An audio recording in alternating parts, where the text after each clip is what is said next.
I see a couple victims. Lower these volumes. Okay.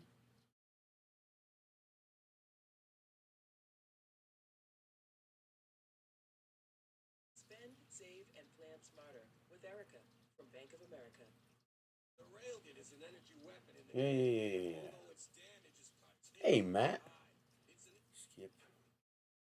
Pause. Make this into live.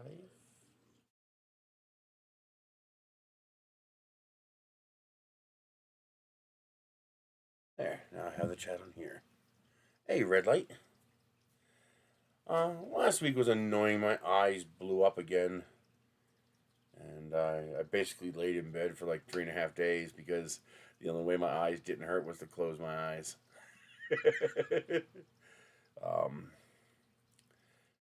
I think I might be starting to get a grasp on it. It seems like the blepharitis kicks in, does its thing, and the eyes start to dry up as they release more tears and more pus. And I think what happens then is I get an infection. And that's why these things work. The antibiotics. Because it eventually results in an infection, and that's when it gets really bad. So I think if I can keep it from getting to that infection stage, it'll be more manageable. So I'm trying a couple of things. I'm taking a cetirizine allergy tablet. And I'm also got, Michelle needed some allergy eye drops. I just had to wait until my upside check came in, and then I was able to buy the eye drops. And it was a 2-pack, so I'm going to try them too. I did it once yesterday, and it seemed surprisingly effective. So I'm going to try it. Because I'm wondering if I'm having an allergic response, and that agitates the condition and makes it worse than it normally was. Because it's been like a month and a half since I had a bad attack again. And so I'm going to try that, see if I can manage it. Also, if I can recognize the signs of when it's starting to get bad early enough, I can take Advil. And the Advil is an NSAID, which is an anti-inflammatory, which constricts the blood vessels. That's one of the reasons why you can't take ibuprofen over the long period without consequences, because it's an anti-inflammatory, but it's an indiscriminate anti-inflammatory. So it constricts everything in your body, including liver, kidneys. That's why long-term usage is problematic.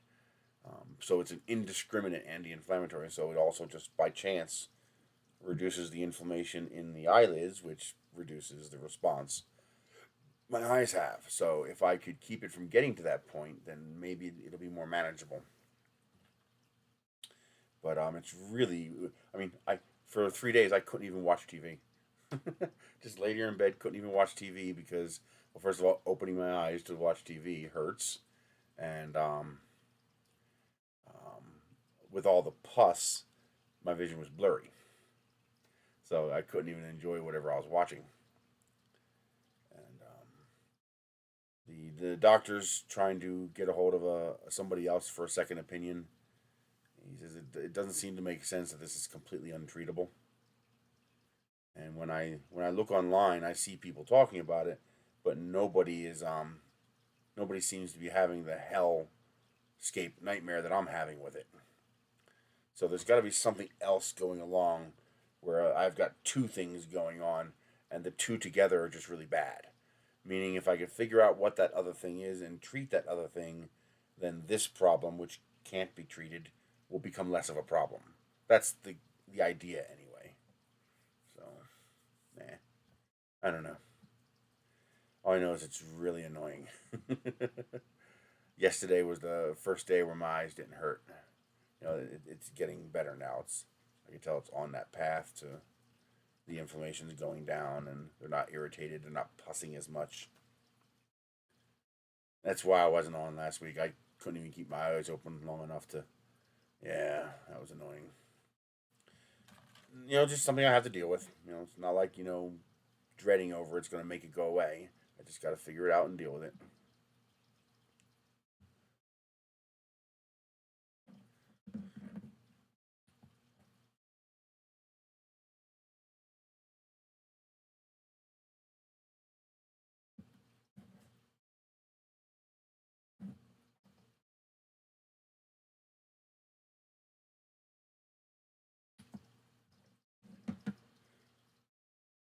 Nice.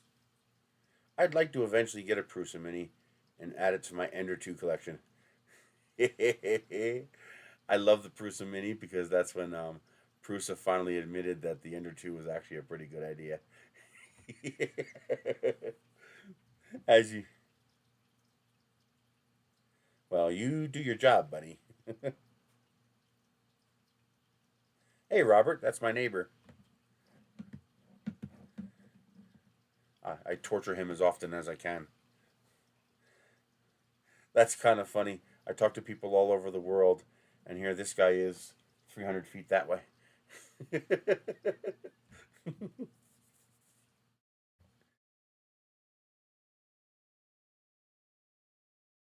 I got to get my Ender 2s out and get them set up. Because if I'm ever going to get a solar printer running, it'll be an Ender 2. Because it's small, it's efficient, it's useful, it's tiny, and most importantly, it runs on 12 volts. That 12 volts is a big deal because that means I don't need any kind of power supply. I can run the printer directly off of the battery.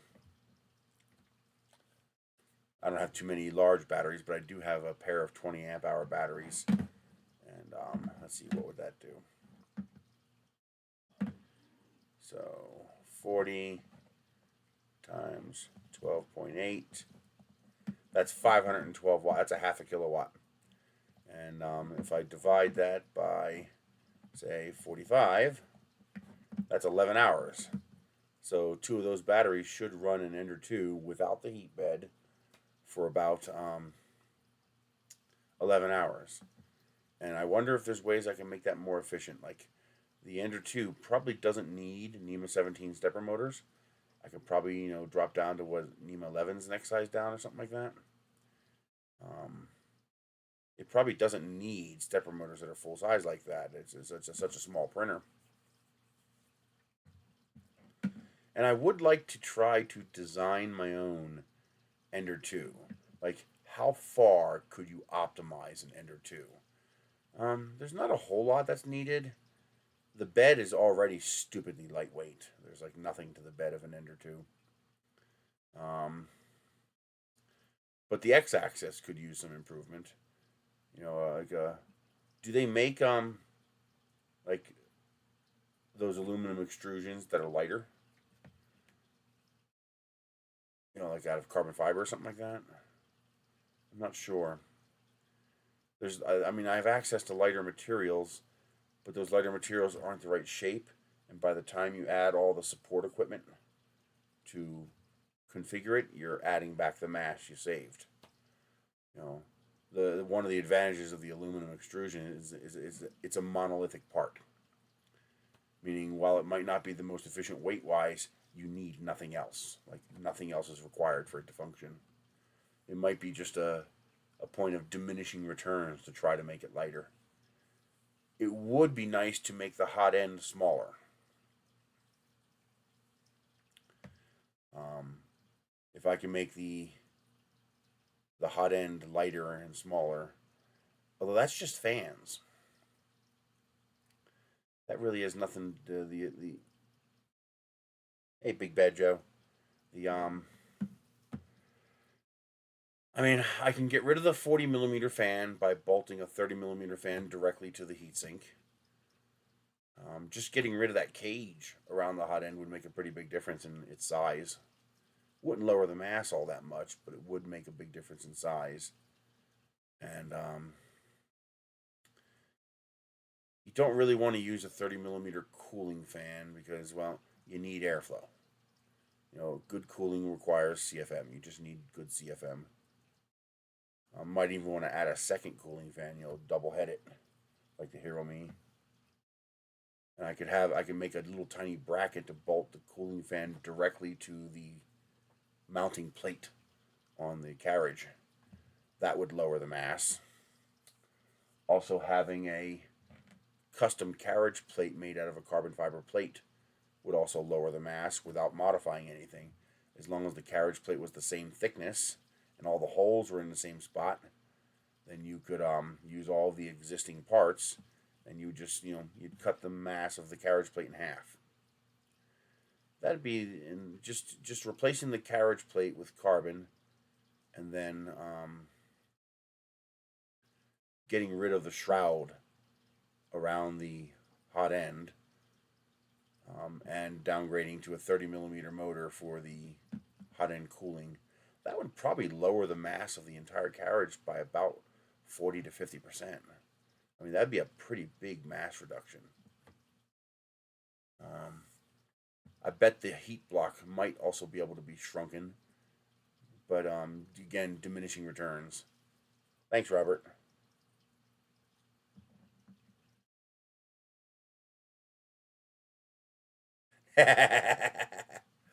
I got like 9 of them. I gotta find the power supplies for my King runes, because those are also Ender 2 equivalents and very nice machines. Now, why isn't this keeping up with this?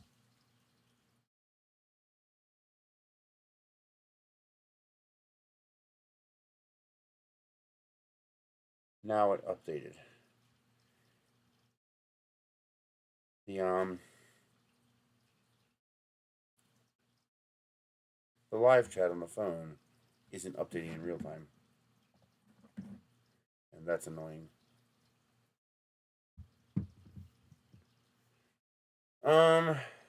There's no point.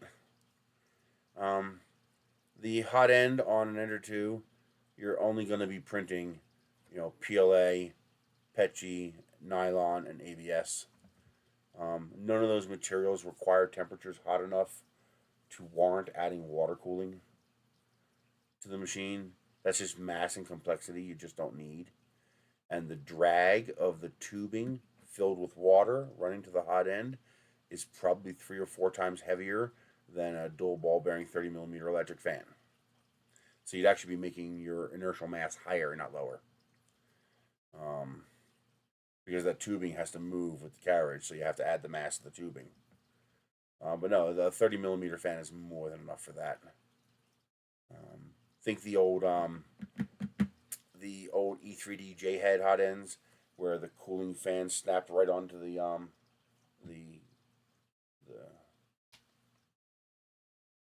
heatsink, where the cooling fan snapped right onto the heatsink. You do something like that with an Ender hot end.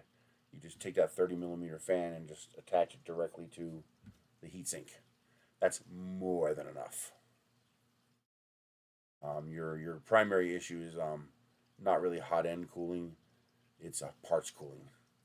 That's what you need to make sure is good, is parts cooling. Yeah, I see you, Big Joe. It's just for some reason this stopped updating. Like it only showed messages to here, and I just reloaded it and it's fine now. But I don't know why it stops loading. So I try to use that so I can use my full screen, but because that's unreliable, I end up using the screen anyway.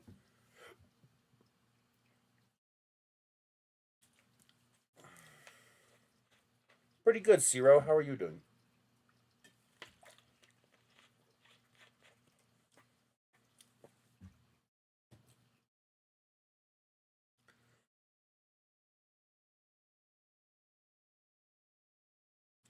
Yeah, if you guys like this drink mix, I love the Hawaiian Punch. It's actually pretty close to the original Hawaiian Punch, but 2 other flavors that are really good. The Snapple Fruit Punch is amazing. The Kiwi Strawberry is, it's not bad, but I like the Fruit Punch. And then Walmart has one called Cherry Slush that is absolutely delicious. You can't embed the tube in the x-axis because the x-axis carriage moves. So you notice how artillery likes using the ribbon cables to run to their throughout their printer. You notice how part of the ribbon cable is a loop, and that loop has to be able to do that. That's because the hot end moves. So the min and max point of the X carriage requires a loop, and that loop has to be able to unfold and fold. So most of your tubing would be disconnected from the x-axis because the tubing has to be able to roll with the hot end. Plus, it's just not needed. You just don't need it. That little 30 millimeter fan weighs what, 6 or 7 grams? That's just nothing. That's such a minuscule mass. It's just nothing to worry about. It's the metal you gotta work on. Um, just being able to get rid of that metal box around the hot end, because that's just cosmetic. All that metal box is there for is to hold the two fans and to look pretty. So if I bolt the 30 millimeter fan directly to the the heatsink, well, now I don't need the cage for the hot end fan. And if I make a tiny bracket to mount the cooling fan directly to the carriage plate, well, now I don't need that metal shroud at all. I don't care about cosmetics. I actually think it looks cooler to be able to see the hot end. But I'm an engineering geek, so that kind of industrial design is cool to me. I don't need. Matter of fact, one of the things that I hate about the new printers that Creality comes out with, like the CR10 V3, is that you have that stupid, complicated, injection molded shroud around the hot end. And while it looks pretty, it makes it harder to maintain the printer, because you have to on the original printers, it's literally 2 screws. Zip zip, and that whole entire metal shroud comes off, and the printer is laid bare before you. Super easy to work on, super easy to fix and maintain, swap parts. I mean, it got to the point where I did not fix a printer when it went down. I would remove the hot end, put on a fresh hot end, plug everything back in, and get the printer running again. And then on my bench, I would manage the maintenance on the hot end. And if I repaired it successfully, that hot end would go in the pile to be installed on a printer if a printer needed one.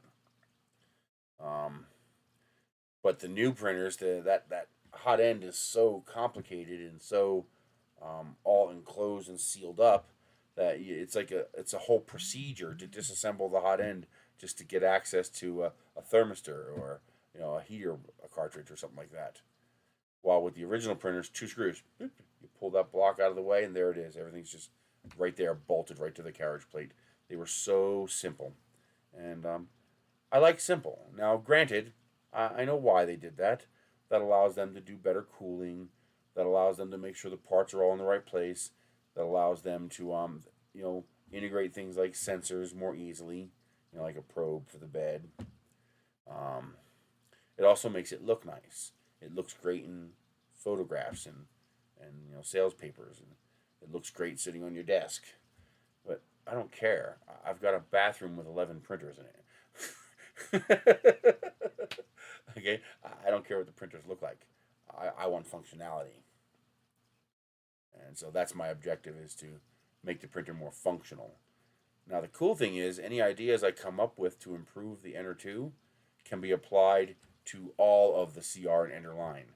So all the original CR10, CR10S, Ender 3, CR10S4, S5, these upgrades would work for all of those machines, which is nice.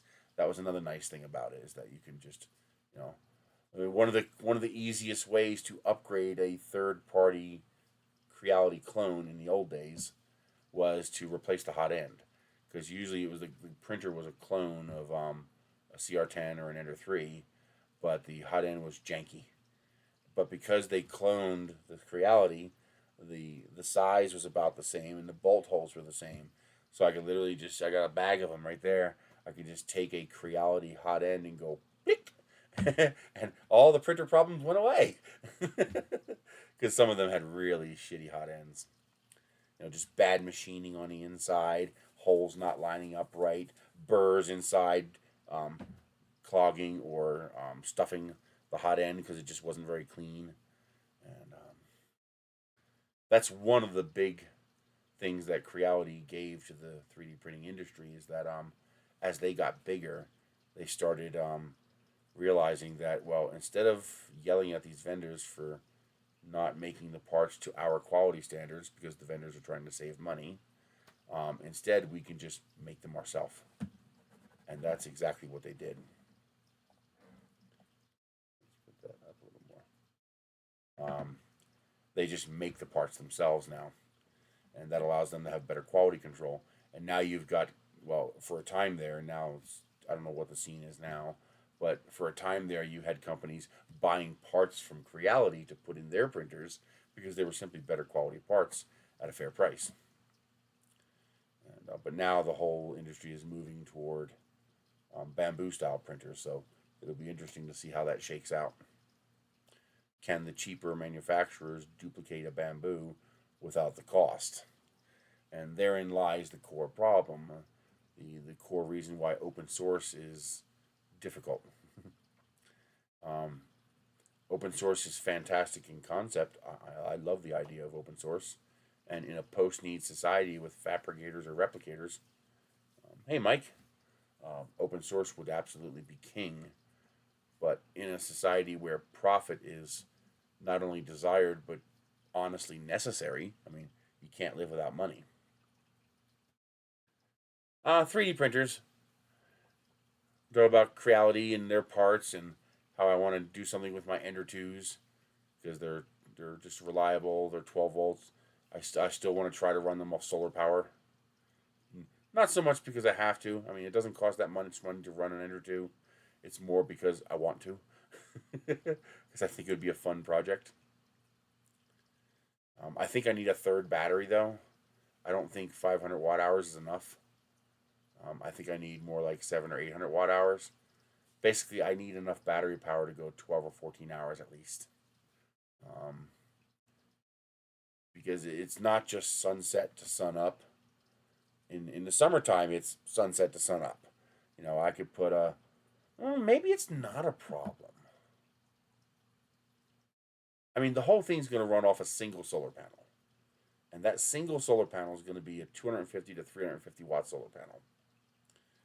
And whatever I manage to find used on Craig or Marketplace when I happen to have any money. Like, I was really annoyed.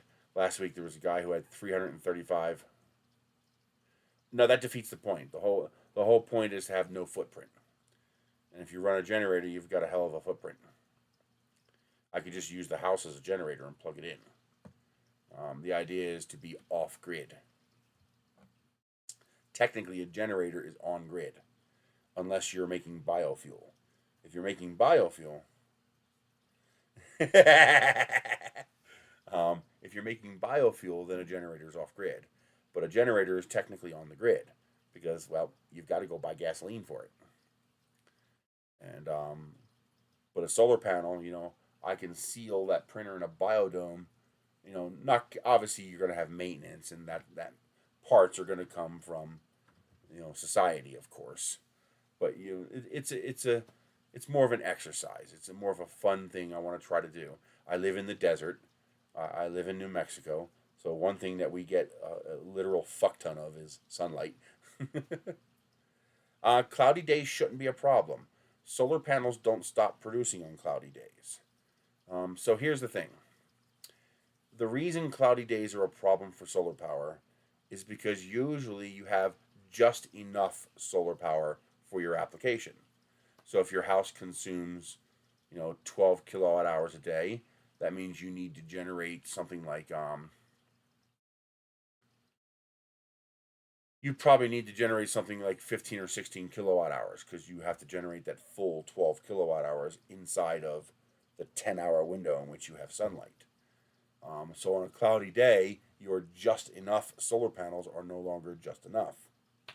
One of the problems people have is that they design the solar array for the best time of the year, summer. And then people end up not making enough power the rest of the year because what they should be doing is designing the solar application for the worst day of the year. But then you run into two problems. One, if you design the solar array for the worst day of the year, you're paying a lot more for the solar setup, but you're getting diminishing returns. And then on top of that, you have a lot of wasted power in the summertime. Because now you're generating far more power than you need in the summertime. So people tend to design for the best day of the year to minimize cost, and then they just accept the inadequacies in the winter months as part of the bargain. You're still making power, just not as much. My situation is the exact opposite. I'm drawing so little power that my problem is the batteries, not the solar. I mean, if I'm using a 300-watt solar panel, no, they're not the worst. They're just solar is difficult. They're not really bad. I mean, the guy I was talking to was pretty straight with me. Although it helps that I could see through the BS. But, he didn't lie to me. He may have omitted some things that I called him on, but he didn't lie. They're just trying to make a living. This is a case of educate yourself. Like, seriously, make sure you have some idea what you're talking about before you do it. Because the only people who truly benefit from solar power are wealthy people and young people.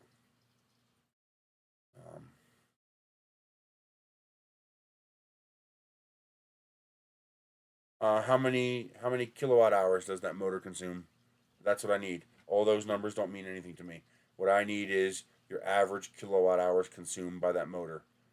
Um, let's see if I can find out.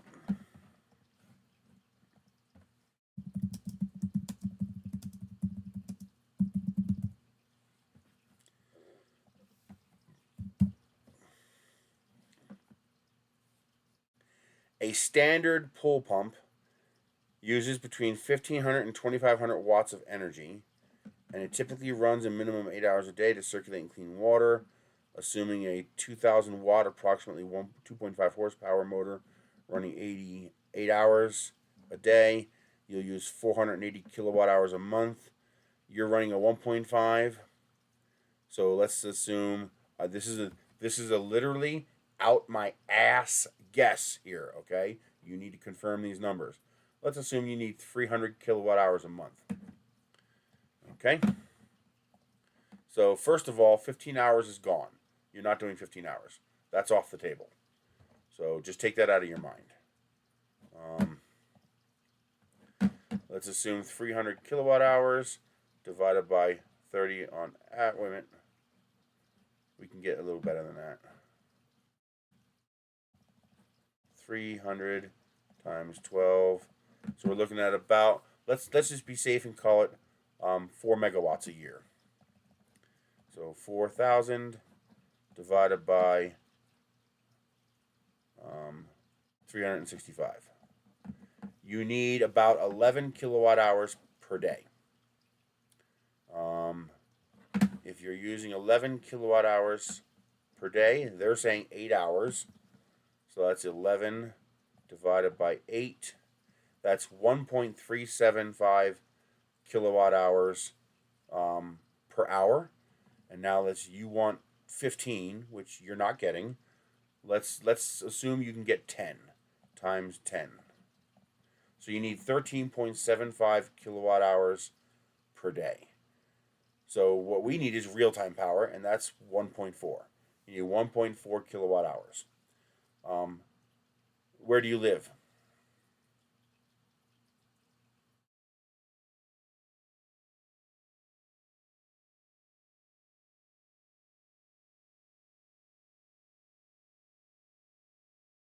Where do you live, red light? What state? What kind of sun conditions?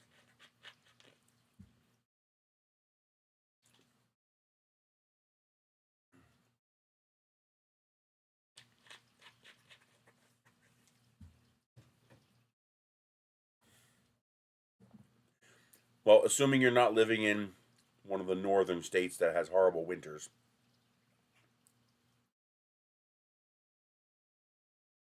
That's a good point. You won't run it in the winter, so you don't have to worry about your winter efficiency losses. Good point. That means you can optimize for the best day instead of the worst day. Usually, what I tell people to do is figure out how much solar power you need for real time operation and now double it.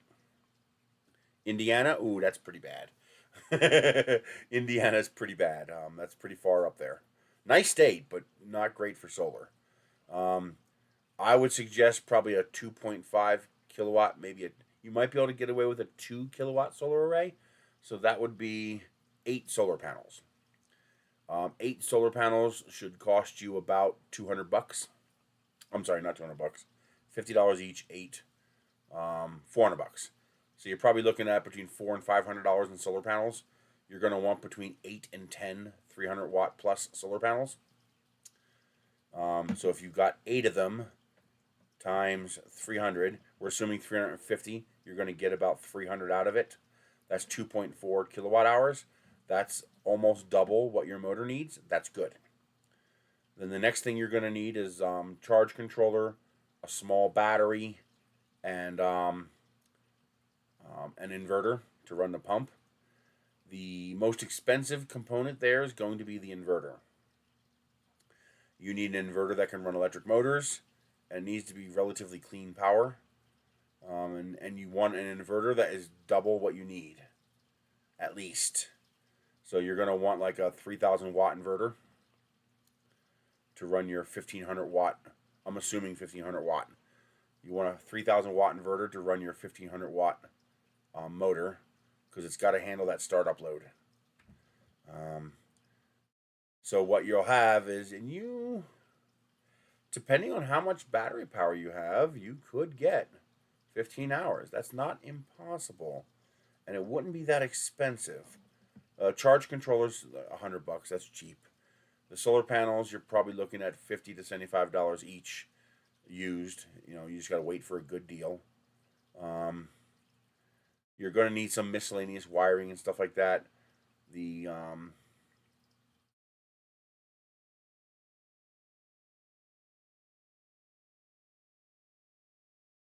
yeah, something like that adds a lot of power. What does that come to?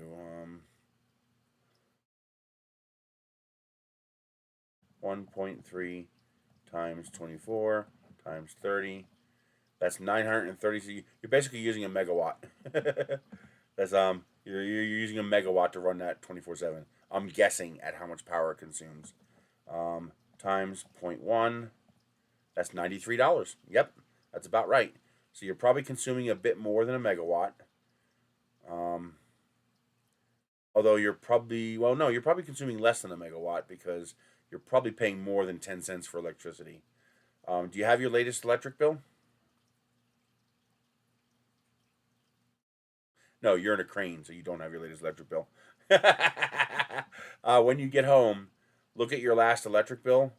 Make sure there's no past due balance on it. Make sure it's a clean electric bill. Ignore all the numbers on the bill. The only thing you need is, assuming there's no late fees or anything, so subtract any fees, late fees, not, fees that are not normally there. Take your total electric bill and divide it by your total kilowatts used that month. So for mine, I'll show you how I calculate that. Because they're going to tell you how much they're charging you per kilowatt hour, but that's a meaningless number that has no value.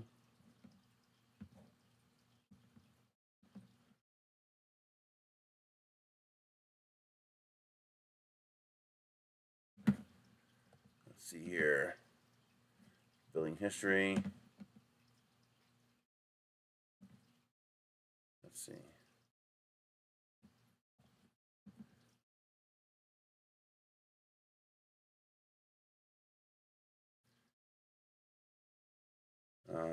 Let's see. Does that work? Nope. If I zoom in a little bit. I'm arranging it so you don't see my address. That looks good. Okay. Okay. So, here's my electric bill. You see all this? Now, this is actually a pretty clean electric bill. They can get a lot more obfuscating. Okay.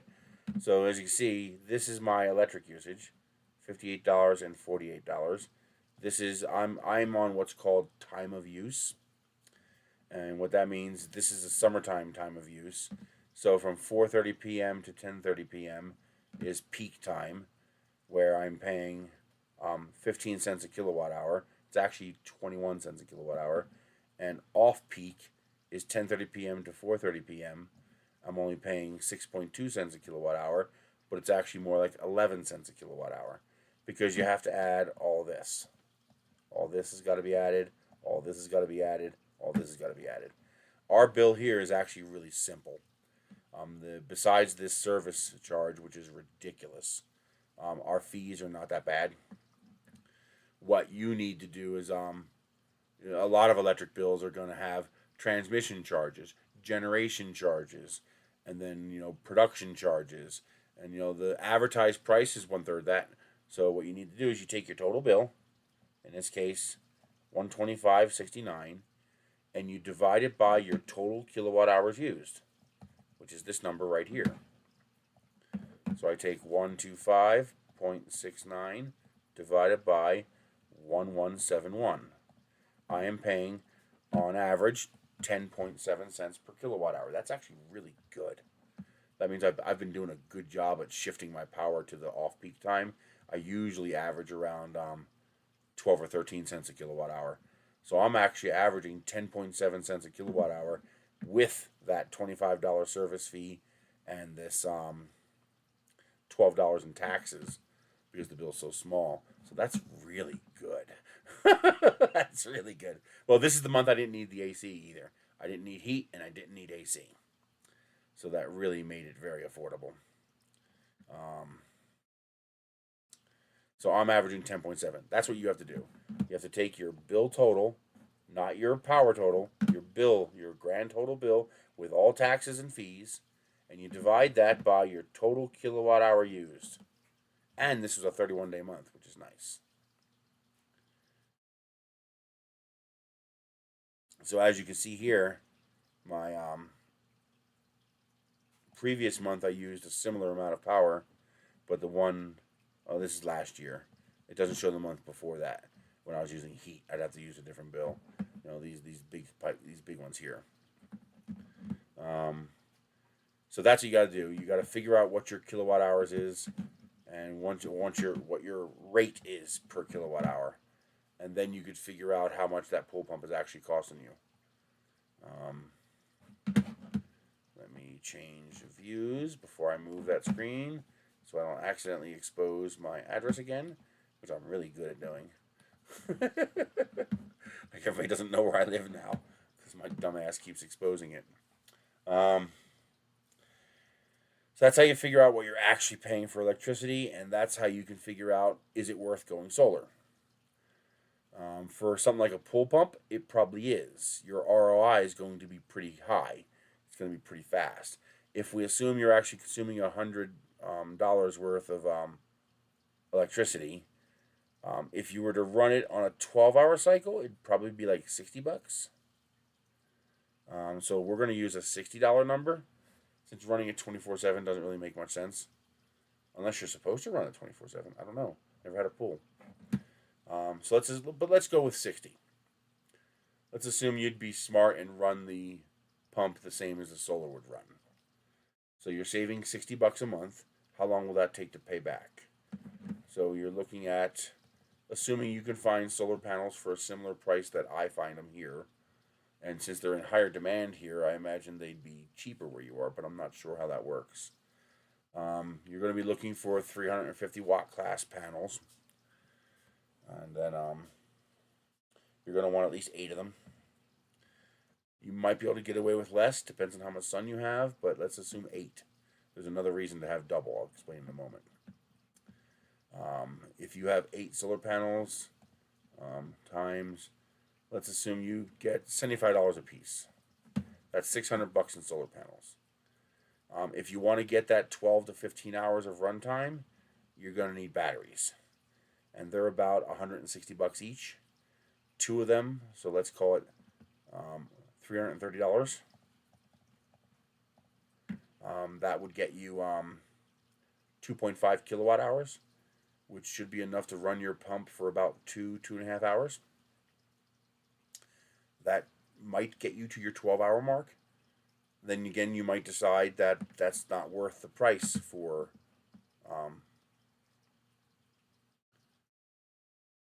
getting that extra 2 hours. It might not be worth it. The other problem you're going to have is that you might need 2 batteries no matter what. You see, batteries have 2 issues. They produce energy and they produce power. Energy is the total amount of juice inside the battery. Power is how quickly you can draw that juice out. So a 100 amp hour battery is $165, and it's going to come with a 100 amp BMS. So that's 12.8 times 100. That's 1.28 kilowatt hours. So if your 1.5 horsepower motor draws less than 1.2 kilowatt hours in demand energy, you can use a single battery. And you can exceed this for a short time. So if you surge above this gently, it should be okay. As long as your sustained power consumption is within the spec, you should be okay.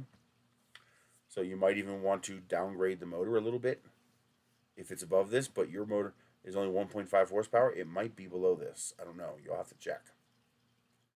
But what you might need to do is buy 2 50 amp hour batteries, because they should still come with a 100 amp BMS, and that will give you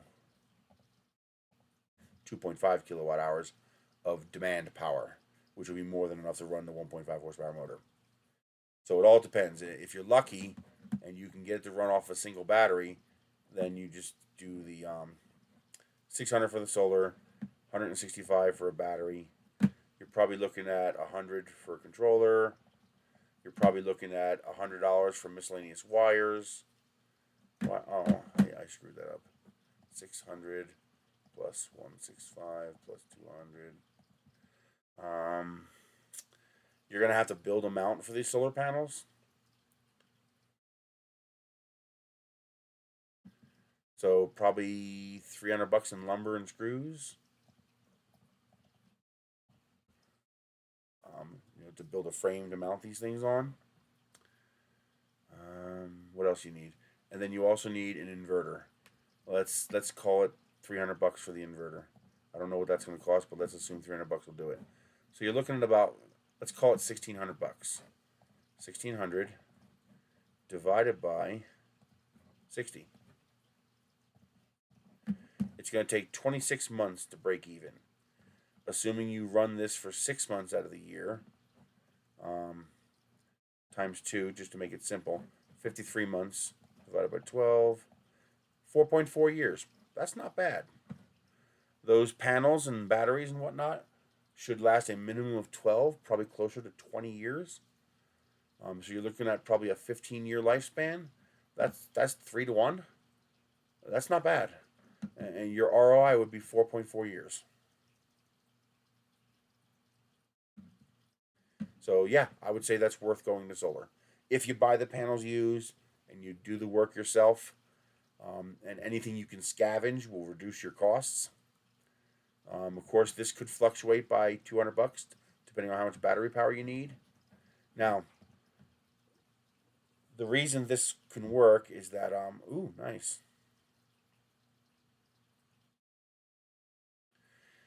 Is that we're installing twice the amount of solar panels you need. And what that's going to do is first of all, it's going to reduce your dropout when a cloud goes over the sun. Because solar panels don't turn off when a cloud goes overhead. The amount of power they produce goes down. You still have light hitting them. And so because you have so many more solar panels than you need, you're compensating for your high latitude, you're compensating for your shorter days, and you're compensating for your clouds passing over the panels. So the result is that even if your solar panels have their power reduced by half, you're still generating enough power to run the motor. And if your power drops to 25%, well, that battery was 1 hour runtime, and you're still generating 50% of the power you need, so you would be able to go 2 hours. So as long as the clouds went away within 2 hours, you'd be okay. That's one of the reasons why you would oversize your array to compensate for things like clouds and low altitude sun, low latitude sun. You're definitely going to want to tilt your entire array to aim it at the sun. And also, by doubling the size of your solar array to 8 panels instead of 4, you also extend the hours you get. So the more excess power production you have, the closer you can push to sun up and sunset and still generate the needed power to run your stuff. You might even want to add more panels in the future. I found, 2 more solar panels cheap. And they're similar in spec because you can't mix panels. The panels have to be similar in output, same voltage, same wattage. They have to be very close. But if you find 2 more panels, well, then add 2 more panels. Now you have 10 panels. And now you can push maybe 20 minutes closer to sun up and sundown because of those 2 extra panels producing an extra 600 watts. That's how my 3D printer would work. I would be able to power that 3D printer on solar from very sun up to very sun down because I only need 50 watts, possibly 40 watts if I can reduce power. The solar panel is going to produce 300 plus watts in direct sunlight. So even when the sun just comes up in the morning, maybe my solar panel is only producing 50 watts. That's enough to run the printer. That's enough to run the printer because I'm producing so little power relative to what I need, or producing so much power relative to my consumption. So believe it or not, how many hours a day I can run it doesn't matter. Sun up to sundown. Clouds don't matter. You could reduce my solar panel's output by 80%, and I'm still producing more power than I need to run the printer. That's one of the reasons why I would use a 350 watt panel to run a single printer, because you have the 350 watt solar panel will actually cost me less money than a 100 watt solar panel, because the 100 watt solar panel is a niche panel. People who need a small space panel, or you'd have to buy it new. So you're looking at like 100, 120 bucks. Well, I can get a used 300 watt panel for $50 to $75. And so what I need is 12 hours of battery power. And 2 20 amp hour batteries gives me 11. I could probably generate more. I do have multiple 10 amp hour batteries. That's still 40 amp hours if I did 4 of them.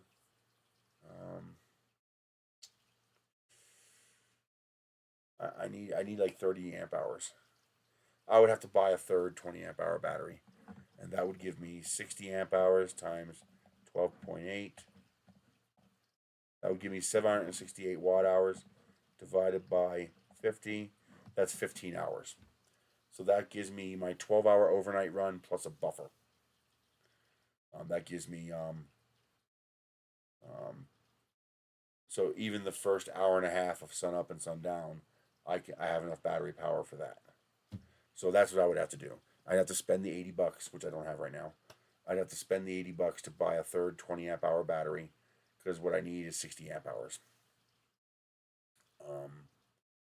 I have smaller batteries, but you can only run them in a 4x4 configuration. The BMS is on board. You can't run more than 4 in series. And that would also add to my cost, because and you can only run 4 in parallel.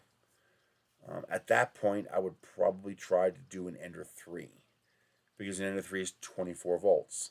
And if I run a 4x2 configuration, that would give me 80 amp hours at 24 volts, or 40 amp hours at 24 volts.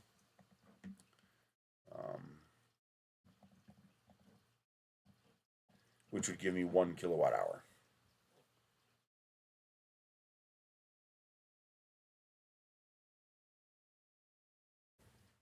Uh, 9 p.m. would be a little difficult. You're looking at a shutdown of probably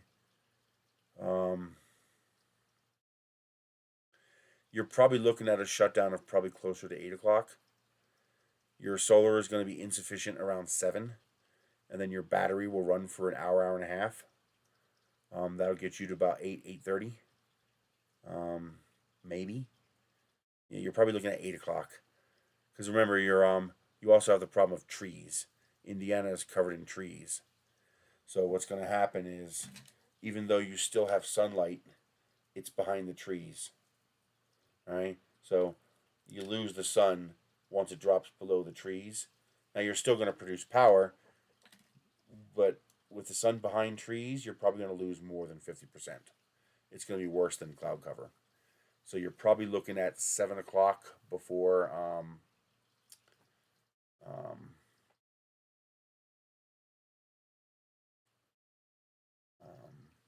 the sun is no longer enough. You'll get a little bit of extension because the solar panels will produce some power, especially because you have 8 of them. It's not a matter of trees around the house, it's a matter of the angle to the sun before it hits those trees a half a mile away. You're going to lose a couple of arc seconds of sunlight where you're going to see a dramatic power loss. You'll have to test it. But again, the more solar panels you add, the more you can push that because you'll be generating so much excess power.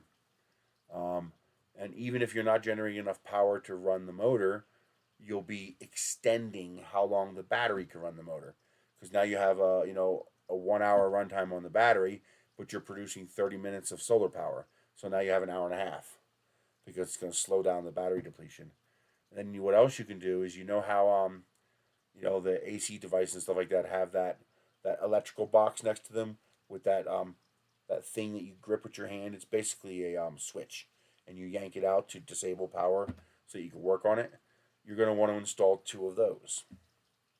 And what you could do is, like, for example, if you're having guests over and you're going to have a nighttime party pool event, well, then you yank out the power controller for your solar and you plug it into the box for your mains power. Now you run the power pump off mains power. I mean, it's only going to cost you, let's see, 60 divided by 30 divided by 12. It's only going to cost you what? That's not right. Maybe it is right. No, it can't be. 60 divided by 30 is 2. So it's $2 a day. That's not that bad. Okay, it is. And then you divide that by, we were doing 8 hours. So it's 25 cents an hour to run the pump. So if you have a pool party, you switch over to mains power and you pay the 25 cents an hour to run your pool pump. No big deal. Your savings are going to come from the cumulative hours that you're not using mains power. So that's what I would do. I would keep mains power to the pump, solar power to the pump. You run those both. You have the inverter from the solar system run to a electrical disconnect. That's what it's called, electrical disconnect. And then you have your mains power run to an electrical disconnect. And you take one of those switches and you throw it away. And or you use install a transfer switch. That'll be even safer. Install a generator transfer box. That's a box with 2 circuit breakers, and it's rigged up so that you cannot activate both breakers at once. And so if you realize, okay, we're going to have the kids over for a party, they're going to be in the pool until midnight. Well, when the sun starts to get low, you go out to your transfer box and you flip the switch. And now your pool pump runs off mains power. And it'll probably charge up your battery a little bit too with the remaining sunlight. And then now your kids can use the pool until midnight. And when they're done, you switch the pump back over to solar power, the next morning. And now you're back to running it on solar power. So that's exactly what I would do. Basically, you'd be using your mains power as a backup generator. So for 9 out of 10 days, you'll be running on solar power, but the few hours that you need it every now and then, you just flip a switch. That would work. That would, and your ROI would still be under 5 years, which is a really good ROI. An ROI of 5 years is amazing. To put that in perspective, $240 in batteries, plus $10 for a cheap charge controller, plus $50 if I can get one that cheap. So $300 to solar power my Ender 2. What's the ROI? It's bad. Trust me, it's really, really bad. So we're talking about 50 times 24 is 1.2 kilowatt hours per day. That's actually pretty impressive. Times 365, 438,000 kilowatt hours per year. That can't be right. No, 438,000 watts divided by 1,000. 438 kilowatt hours per year. And times 0.107, that would be $46 a year. Actually, that's not horrible. My ROI is 6 years. So 300 divided by 46, 6.5 years. So my ROI to solar power one single Ender 2 3D printer is 6.5 years. That's a pretty piss poor ROI.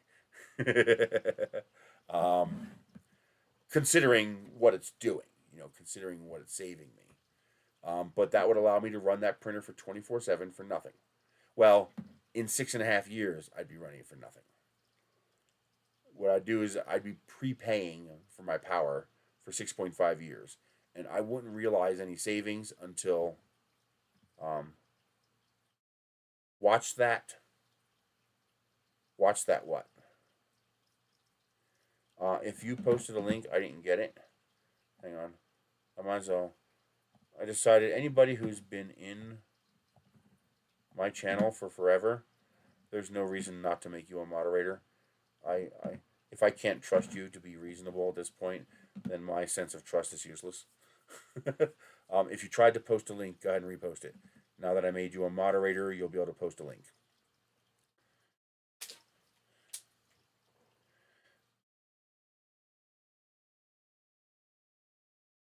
Just remember, I'm very lax and lenient with trolls, unless they're being vulgar or really not family safe. I tend to leave them alone. There we go. Now I got your link. And Mike, he's here all the time. I'll add him.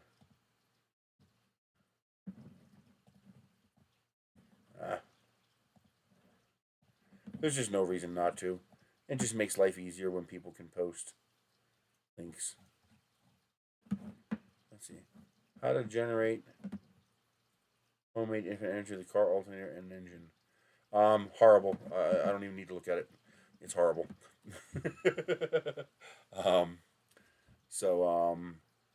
Your first problem is you're using a 2% efficient car engine, and your second problem is you're using a 30% efficient generator. You're losing so much energy in that kind of a setup. It's cute, it's interesting, it's fun. It's definitely something that's cool to tinker with, but as far as efficiency, it's absolutely horrendous. Your gasoline car engine is less than 2% efficient. It's just, that's the fact.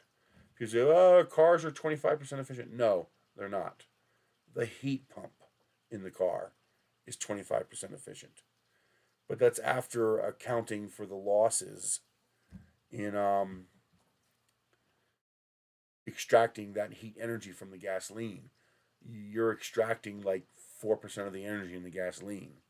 And now you apply your 25% efficiency of your engine. So you're getting about 2%, 1 to 2% of the energy in the gasoline is getting to the wheels, it's getting to the axle. And now you're connecting this to a car alternator.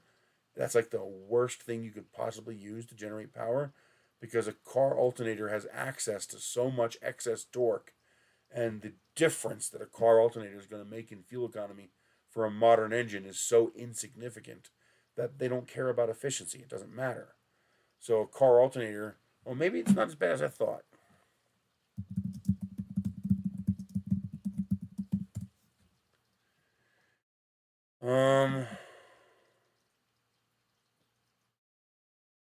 It's not as bad as I thought. It says an efficiency curve with a peak of 60%. That might be where the average comes from. Yeah, most places are saying around 50% overall. And that's at peak. That's if you're pushing the alternator close to its rated output.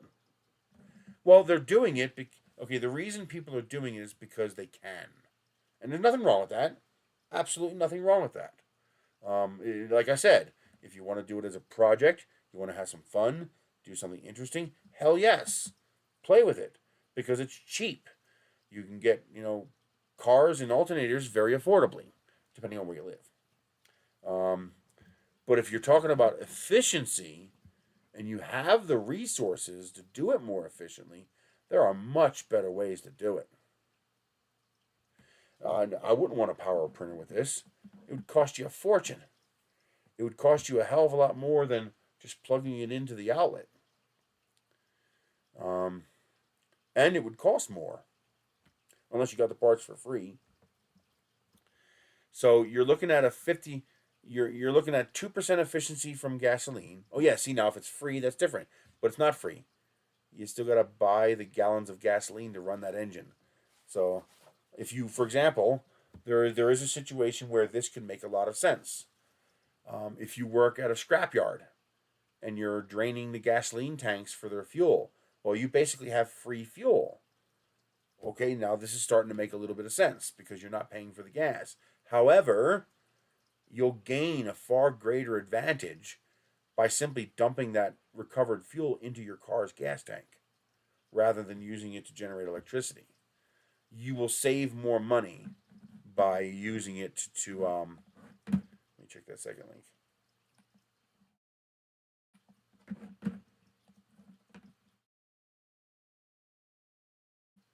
That's the same video. Yeah, you posted the same video.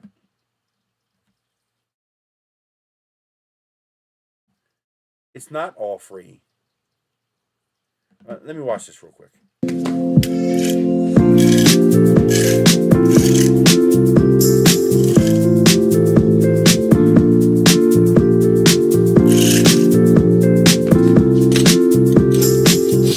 my buddy worked at a scrapyard, that was his favorite thing. He never had to buy gas. A car would come in, a scrap car would come in.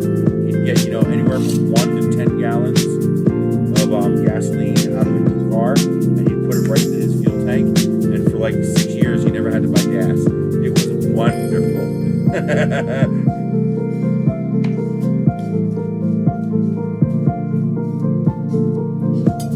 Oh man, did you actually fall for one of these scam videos? Please tell me this is not a perpetual motion scam video.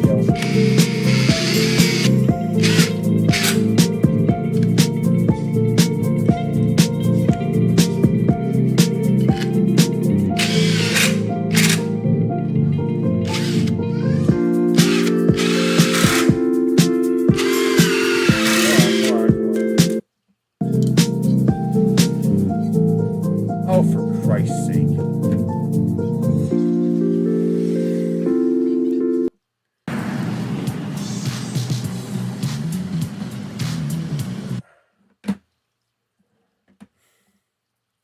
Come on. Come on, guys.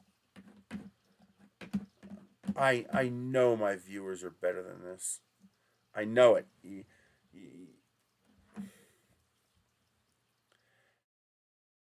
The video is a prank. It's a scam. It doesn't work. You can't power a generator with a motor. The regulator doesn't mean shit. That's snake oil.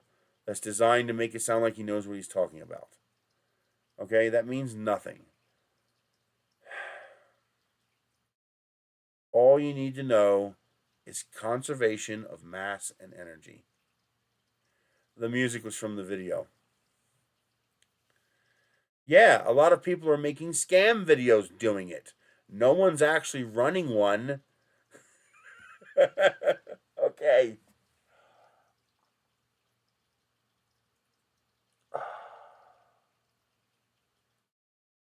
How do I explain this effectively? So, this is tantamount to strapping a car alternator to the wheel of your electric car. And so as you're driving down the road, the alternator is spinning, And the alternator charges the battery on the electric car, giving you unlimited range. Because now the more you drive, the more power the generator generates, recharging the electric car as you drive down the road. How much energy can an alternator consume? I mean, I can walk up to a car alternator and go wing and spin the wheel, right? So it doesn't take much energy to spin an alternator. So how much energy can it consume from the car relative to how much energy it's putting back in the car? That's because you don't know how an alternator works. You don't know how magnetic fields work. You don't know how rotors and stators and field coils work inside of a generator. I was My dad was in a pretty bad position, and I was helping him out. We were paying off his bills. I used up all my savings, got him caught up on everything. He was like $4,800 behind on his electric bill. All right, so he was like $4,800 behind on his electric bill, and they never turned off his power. I paid off his bill, and suddenly now every month we're late, they're out to turn off the power immediately. So it got to the point where the lady called me on the phone and said, "Well, it's $75 to turn the power back on." I was like, "I'm not paying you $75 to turn the power back on." And she says, "Then we're not turning the power back on." I was like, "Fine, I don't need you anymore. Close my account." She's like, "What?"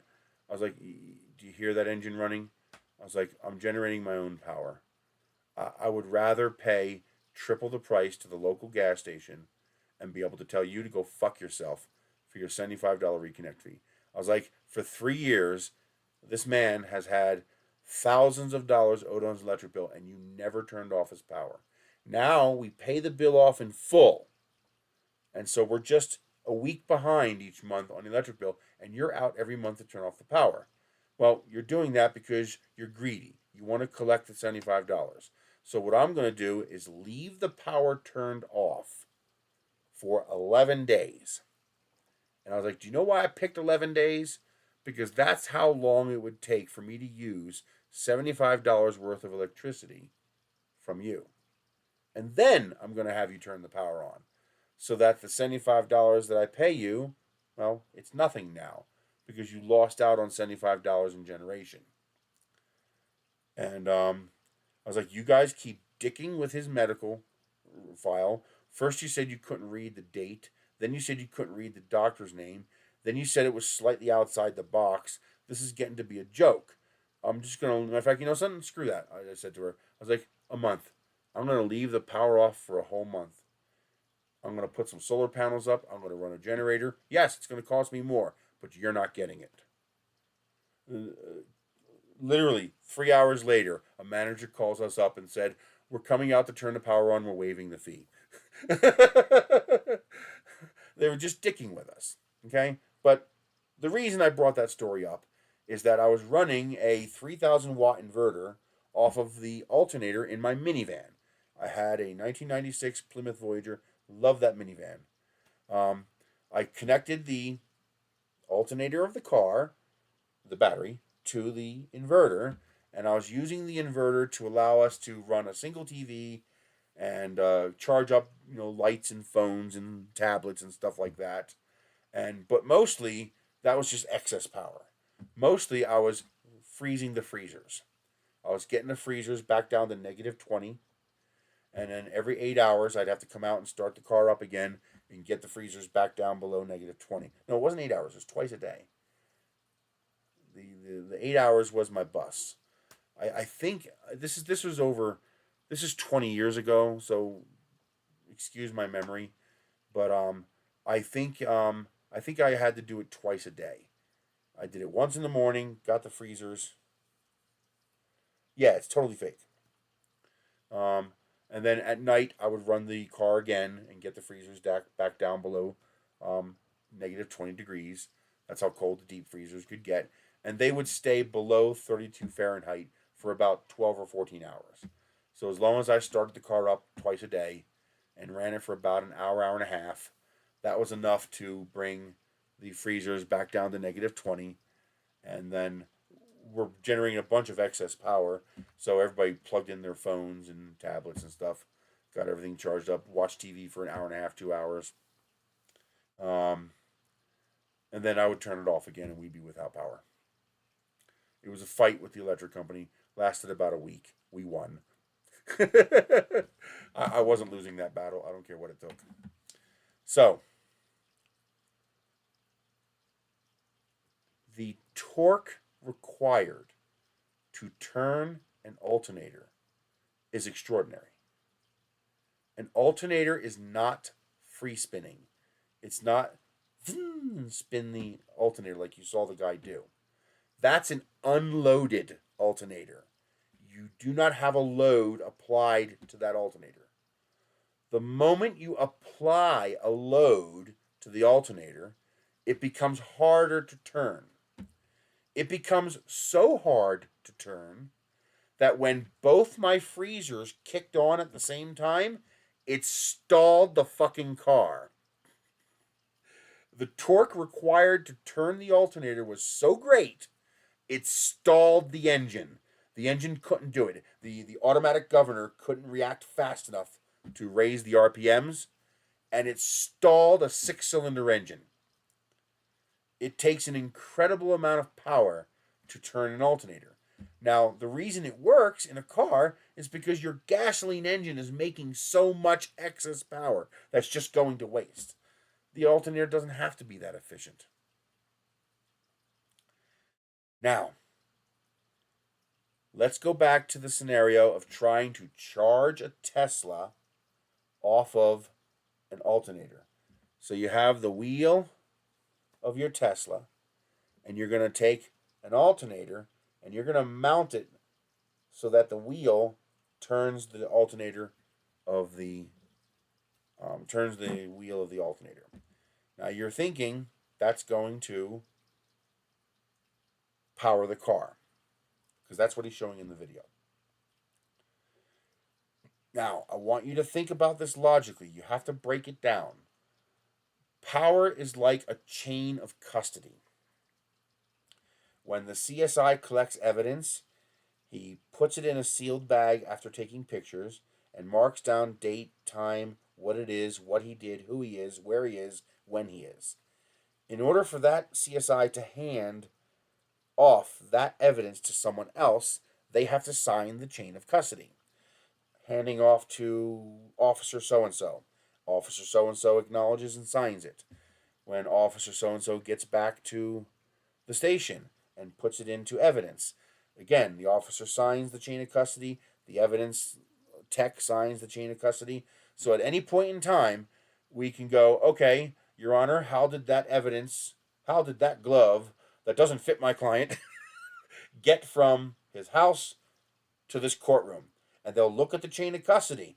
This CSI picked it up, this detective took it, this person collected it and drove it, this person put it into evidence, this person checked it out of evidence, this clerk brought it to the courtroom, and here I am holding it, and here's the signatures, times, and dates of all the people who touched this. If there's any unexplainable gaps in that chain of custody, that evidence could be excluded because we don't know if somebody fucked with it.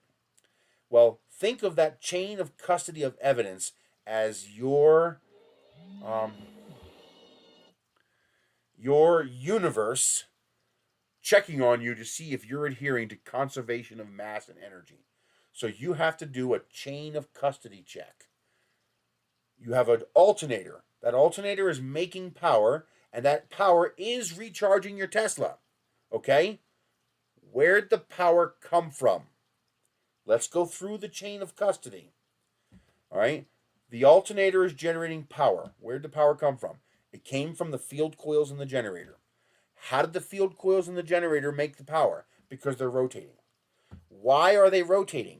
Because they're connected to the tire of a car that's also rotating. Okay, so the tire of the car is rotating the generator, which has rotating field coils that generate power that goes into your battery. Okay, so far so good. Okay, what's rotating the wheels of the car?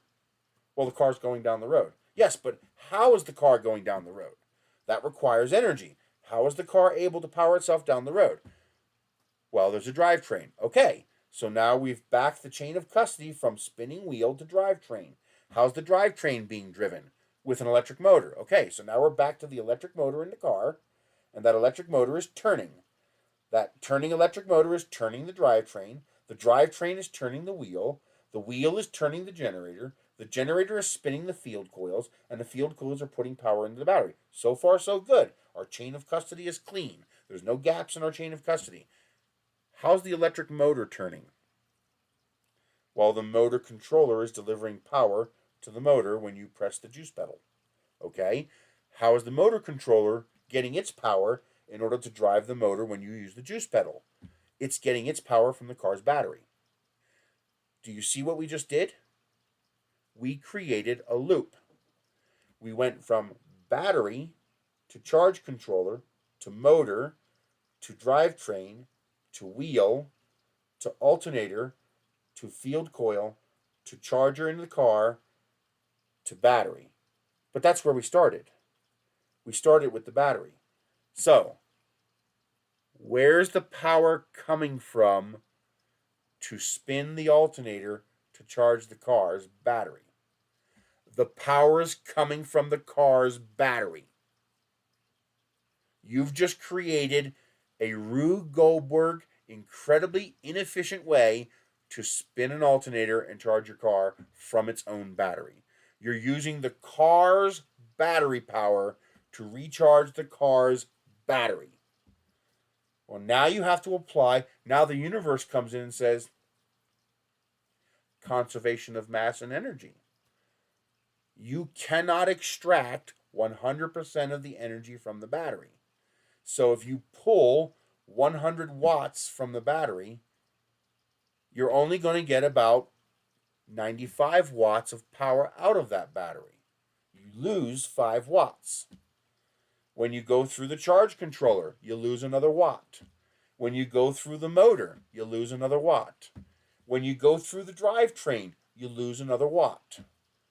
When you go through the tire connecting to the road, you lose another watt. When you go through the alternator, you lose half your watts. Because that alternator is only 50 or 60% efficient. So you started off with 100 watts, and by the time that gets to the wheels of the car, most electric cars are about 90% efficient grid to wheels. They're actually shockingly efficient devices.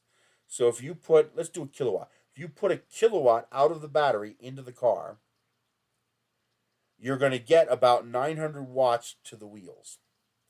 Now that doesn't mean you have 900 watts available for the generator, because you're using the 900 watts in order to drive the car.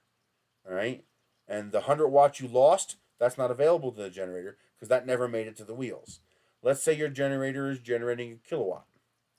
Well, now, in order for your wheels to drive 900 watts into the ground, 100 watts into the system, and a kilowatt into your generator to recharge the car, now your battery has to output 2 kilowatts. Because at the end, you have to come to zero. So now you put out 2 kilowatts.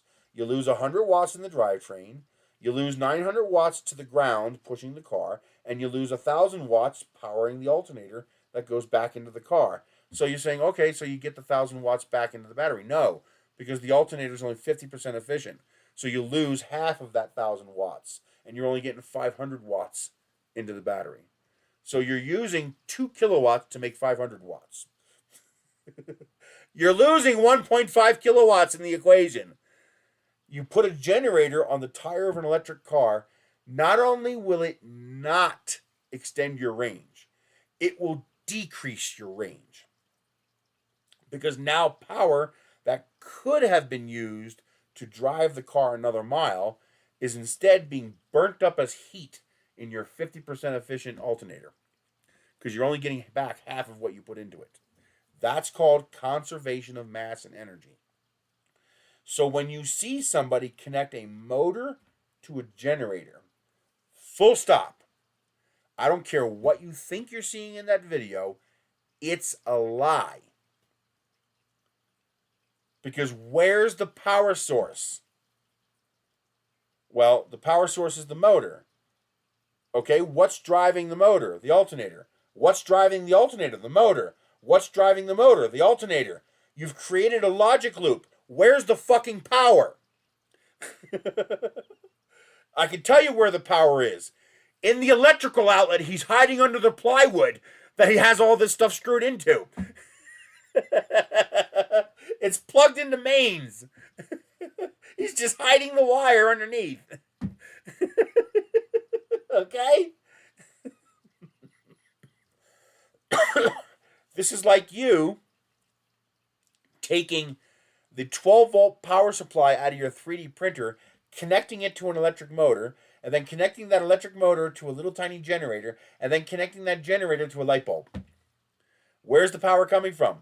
Well, it's coming from the outlet you plugged your printer power supply into. It's not coming from the motor or the alternator. You got to go back through the chain of custody. Just like we just did with the CSI, just like we just did with the Tesla. You got to go back through the chain of custody and find out where the actual power is coming from. In the case of the electric car, it's coming from the battery. And since you're putting less power back into the battery than you're taking out of the battery, you're actually just draining your battery faster.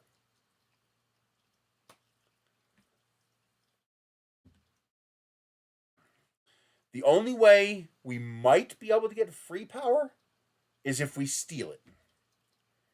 All right? If we could figure out how to extract energy from the vacuum foam, from the quantum foam of the universe. And in that case, we're still not violating the conservation of mass and energy. We're simply stealing energy from another universe. It's free to us, but, well, you better hope there's nobody in that other universe, and hope they're not missing that energy, and hope they don't figure out a way to cross dimensional planes and say, hey, motherfuckers, you're taking our energy. Probably not. But either which way, conservation of mass and energy would still be intact, even with a 0-point module like on Stargate Atlantis. All they're doing is taking the energy from another universe. They're basically using some other dimensional plane as a battery. So you can't have free energy. What you're seeing in the video is a scam. It's a prank. It's a ruse. It's underneath that plywood that he has everything bolted to, he has a power cord that's plugged into everything. There's no other way to do it. You follow the chain of custody. The energy has to come from somewhere. I've seen people say, well, if you put up wires underneath power lines, you get free energy. No, you don't. You're stealing the energy from the power company. Oh, and by the way, yes, their equipment can detect the energy you're taking, and they can even tell where it's coming from, and they will come out and with the police and tell you to stop. There's no such thing as free energy. The closest we can get to free energy is solar power. It's not free. The sun will eventually run out of fuel. Okay, there's still loss. But that battery is so fucking big that it's essentially free to us. So that's the closest you're going to get to free energy is the sun. And it's the closest you're going to get to perpetual energy because that sun will burn. It's not really burning, it's fusing. It will fuse for the next 5 billion years, and we will be long gone before 5 billion years is up. So basically, the battery will last longer than you will. But it's still a battery. It still has fuel. It will run out of fuel. So, yeah, scam. Scam. Scam. Scam. Scam. Scam. Scam. It's fake. It's nice to dream. You know, we can get free energy, but you can't. It just doesn't work. So, yeah. And I hate when people post videos like that because they're charlatans. They're getting people's hopes up because it looks good. But it only looks good because people are ignorant of how the science works. It's a word I'm learning to hate because ignorant is not a derogatory word. Ignorant simply means I don't know. That's all it means. When we say ignorant, we don't actually mean ignorant. This is how language works. Ain't is a word. I don't care what anybody says. Ain't is a word. Why is it a word? Because I said so. That's how language works. Every single word that exists because someone said so. Literally, they invented the word on the spot. Ugh. That means fire. Fire's hot. Okay, that's how language works. Okay, and you just get elitists who want purity of the languages I was taught it. Screw you. Get with the times, dinosaur. It's not how it works. So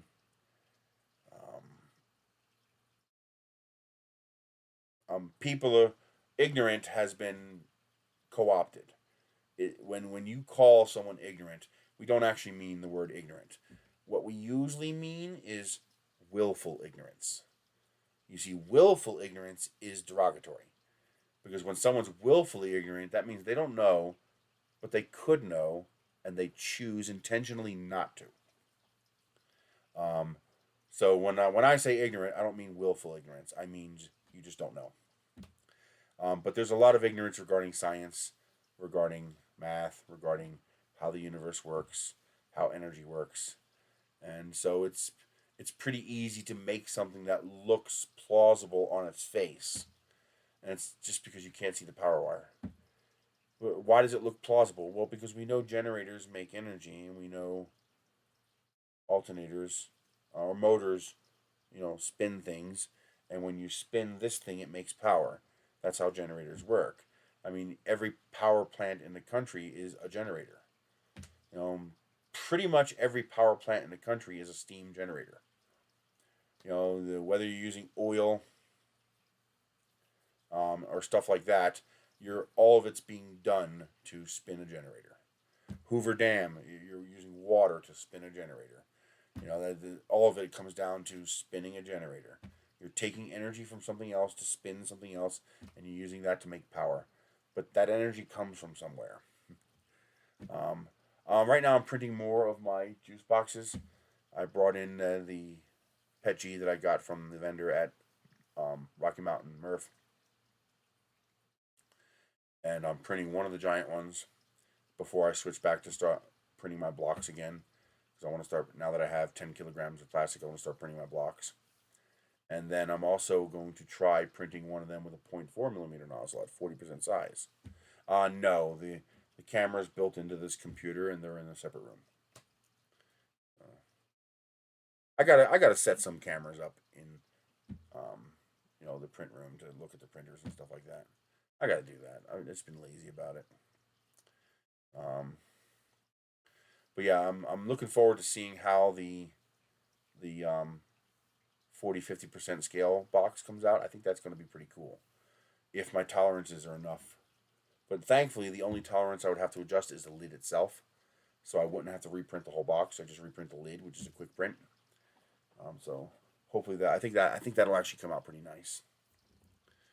The big giant box was more of a gimmick, just to fit all my juice packs into. A fun gimmick, but it's really just a gimmick. Printing big for the sake of being able to print big. I do need to get off my butt and print some more funnels. I want to print a bigger funnel for the gallon jugs and the other jugs that I use. Like right now, I have a funnel that I attach to the milk jug. I have two, one for the push-on one like this, and one for the threaded ones. I want to make the cone bigger so I can pour faster. I also want to design a jig to have a plate that'll attach to my work bench out there and have the jug fit into it and hold it in place so the jug doesn't move around. This will make it a lot easier I want to get to the point where Michelle can do the whole process. I want to be able to say, hey, Michelle, make a gallon of water. And have her go up, set the machine up, clean it out, fill it, set it up, run it. And then have her be able to pick up that gallon carafe and dump it into the small, the gallon jugs. Although, no, we always need the gallon jugs because we use those to fill the coffee machines, the ice maker, the cat fountain, stuff like that. But what I really need to do is get the 5-gallon or even the 40-gallon tank set up and have the water distiller run directly into the big tank. So you can just run it over and over and over again until you have 40 gallons. I should do that. Get off my butt and do that. I got these beautiful butcher block boards, and I'm probably going to 3D print some brackets for it. I'm going to actually get rid of my... I just broke my stove face the other night. I don't use the stove because it's a gas stove and I don't have gas. But I heard a mouse behind the stove, so I banged on the stove door handle, the oven door handle, to scare the mouse. And I guess I banged a little too hard and shattered the glass. Well, so much for getting rid of the stove for free. I was going to offer it up for free so somebody would take it away, but now that it's broken, they probably aren't going to want it. Unless a scrapper wants it. A scrapper might take it for free. It is all metal. But I got to get rid of that stove, and now I'm going to have an empty space for a stove. I'm not going to replace it with a gas stove because I don't have gas. I'm not going to replace it with an electric stove because I don't have enough power. I only have 100 amp service. A electric range needs a 50 amp breaker all by itself. That's power management I don't want to have to deal with. I don't want to have to train Michelle that she can't use the stove at the same time that the HVAC or water heater or electric car are running. Or the dryer. That's something I don't want to have to train her to do. So it's better just to not have that kind of a power problem. So I got these beautiful giant butcher block. Looks like a countertop. It's a butcher block. Well, I'm going to put that where the stove was. And then on top of that will be my two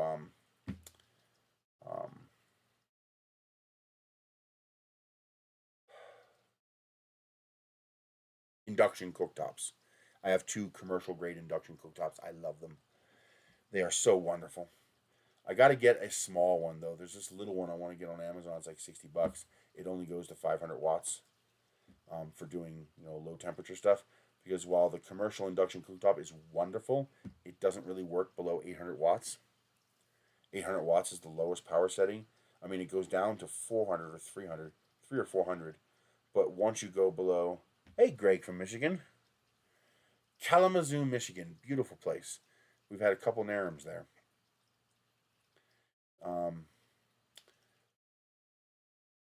So when you go below 800 watts, it doesn't actually lower the power. It seems like the coil can only run as low as 842 watts. Anything less than 842 watts, it doesn't work. So what it does is it cycles on and off. So 900 watts runs at 900 watts. 800 watts runs at 800 watts. 700 watts runs at 800 watts, cycling on and off. You can see the 800 watts, you can tell that's heating continuously. At 700 watts, you can actually even hear it cycling, as it's cycling on and off to average 700 watts.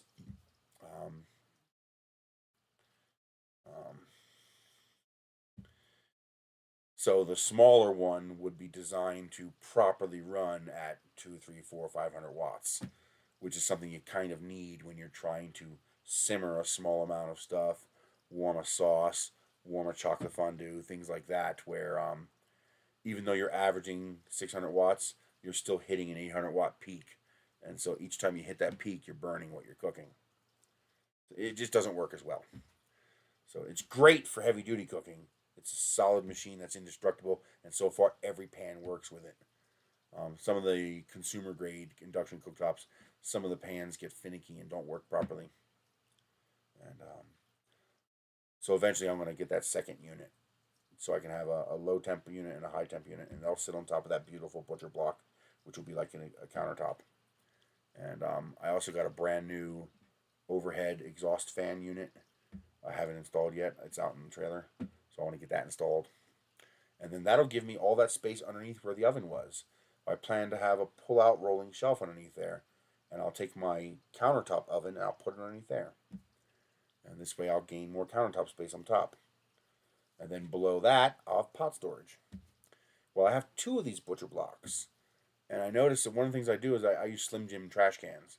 And I'll take that big butcher... right now I use my cutting board. But when I need more space, I'll pull out that butcher block and place it on top of the trash can. And now I basically have a table in the kitchen I can use.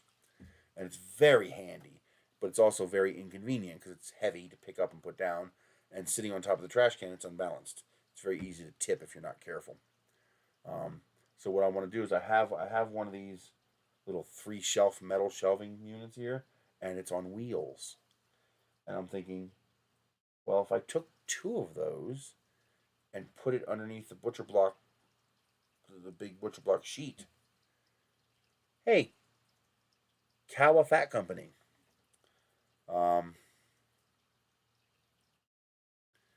If I did that, I would not only would I have this beautiful rolling shelf with 6 shelves that I can do whatever I want with. I could put all my olive oil, my salt, my seasoning, all that stuff. A couple of the small pots and utensils that I use frequently. I could have it all on those shelves. But now this butcher block would be an actual table I could roll around, and it looks short enough, and if it's not short enough, I'll make it short enough that the space where the dishwasher was, I should be able to take this whole thing and slide it into there. So like 3/4 of this table would be underneath the counter. So it'd be like a removable storage spot that I could also use as a giant butcher block, cutting board, and work surface. That would make my kitchen infinitely more useful. So that's something I'm going to do. Um, I'll either get another one of these shelves or I'll get a different shelf that's shorter, because I think that shelf is taller than my countertop. I think it's about that much taller than my countertop. So I need it to be shorter than the countertop plus the height of the butcher block, which is about that thick. So that when I'm not using the table, most of it would fit right underneath the counter, and it would be out of sight, out of mind, out of the way. That'd be very, very nice. And I'll 3D print brackets to be able to screw the butcher block into the shelving units, and then I can also 3D print, clip-on brackets to attach the legs together so that they don't bend like this, because there's gonna be 2 of them. They'll just rigidize the whole thing. And well, that's one of the nice things about having 3D printers with 1mm nozzles, is that you can make stupidly strong little brackets like that in a couple of hours. It'll probably take me 10 minutes to fab something up in Tinkercad, and then an hour to print it, because it's a simple bracket. It's not that big. With a 1mm nozzle at a 0.8mm layer height, you can print pretty damn fast. So in a couple of hours, I could have all the brackets I need and just put this thing together. That'd be nice. Design custom racks for all my different, my different funnels and stuff that I use. I don't want to put the water distiller on it, because I want to get the shed done so I can turn my utility room into the pantry that I want, and I want to set the water distiller up in the pantry, and I want to duct the output from the water distiller to outside, so that every time I use the water distiller, I'm not turning on a 750-watt heater and heating up the house, which the heat pump is just going to have to use 750 watts to compensate for that heat. In the wintertime, it's free heat, but in the summertime, you're heating up your house. So I want to vent the water distiller outside so it's not heating up inside the house. And so I want to do that. That's one of the summer projects I want to get done. Is I want to get my kitchen done. At least get rid of the range, get a proper top for my induction cooktops, replace the overhead vent, and then build the second, utility table, rolling shelf storage thing that fits underneath the countertop. That's something I want to get done by fall, if I can. It's a matter of money. Any 3D printed stuff, it's free. I have more plastic than I can shake a stick at. But anything I have to buy, I need money. But and this month was bad. Oh, I forgot that 1 month, 3 months ago, when somebody bought a commercial freezer, and I got like $140 commission, and then they canceled it. So I got a negative $140 charge the next month. So my Amazon pay this month was 25 cents. They didn't even send it. It's just going to carry over to next month. So my payout from Amazon for this month was 25 cents. Oh, that hurts. That's half my income gone for 1 month. I'm still trying to figure out what I'm going to do. My Patreon money comes in tomorrow. I have enough to either pay the credit cards or pay the electric and water, not both. Not sure what I'm going to do.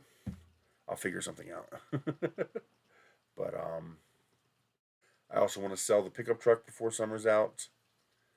I don't know if I want to sell the trailer. It's a valuable trailer. It's a it's a 6 by 20 foot trailer, whatever. It's got stake body sides, full wooden deck. I built it. It's a valuable trailer. I could probably get $1,000 for it. But if I get rid of that trailer, I'm never getting another one. And that trailer has come in very handy. When I got that great deal on all those shelving fixtures. It's 91 degrees today. Let me double check that. 85 now. We're going to hit a high of 91.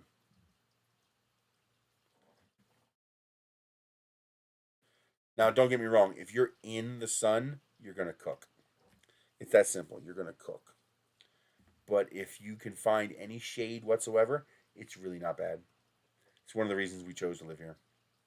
Well, I chose to live here. Yeah, my eyes are definitely better today. A lot less pus. They're not so pussy. Yeah, that's good. Oh, I'm so glad it's getting better. Exactly. Dry heat really is a big deal. But the idea of dry heat only works if you can find shade. And also, it only works up to about 100 degrees. Once you start getting past 100 degrees, I don't care how dry it is, you're cooking. Because at that point, your problem is inability to radiate heat, inability to get rid of heat. Because you're just being heated up faster than your body can cool off. Nice. It's going to be nice and hot there, Jesus. And you're at a lower elevation.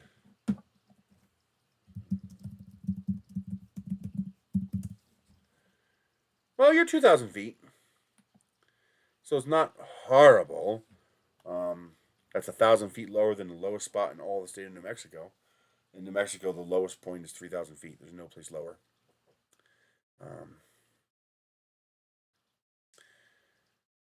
But yeah, it's going to be hot at 2,000. Even at 2,000 feet elevation, that'll help a little bit, but it's still going to be pretty hot. But swamp coolers work great there. Just like here, swamp coolers work really well. The problem with swamp coolers here is our water is bad. Clogs up the coolers. It's still heat, but if I had to choose, 95 degrees here in Edgewood or, 85 degrees in Florida or Pennsylvania, fuck those two places. I'll take here any day, every day, 10 degrees hotter than whatever you got. It's the difference is night and day.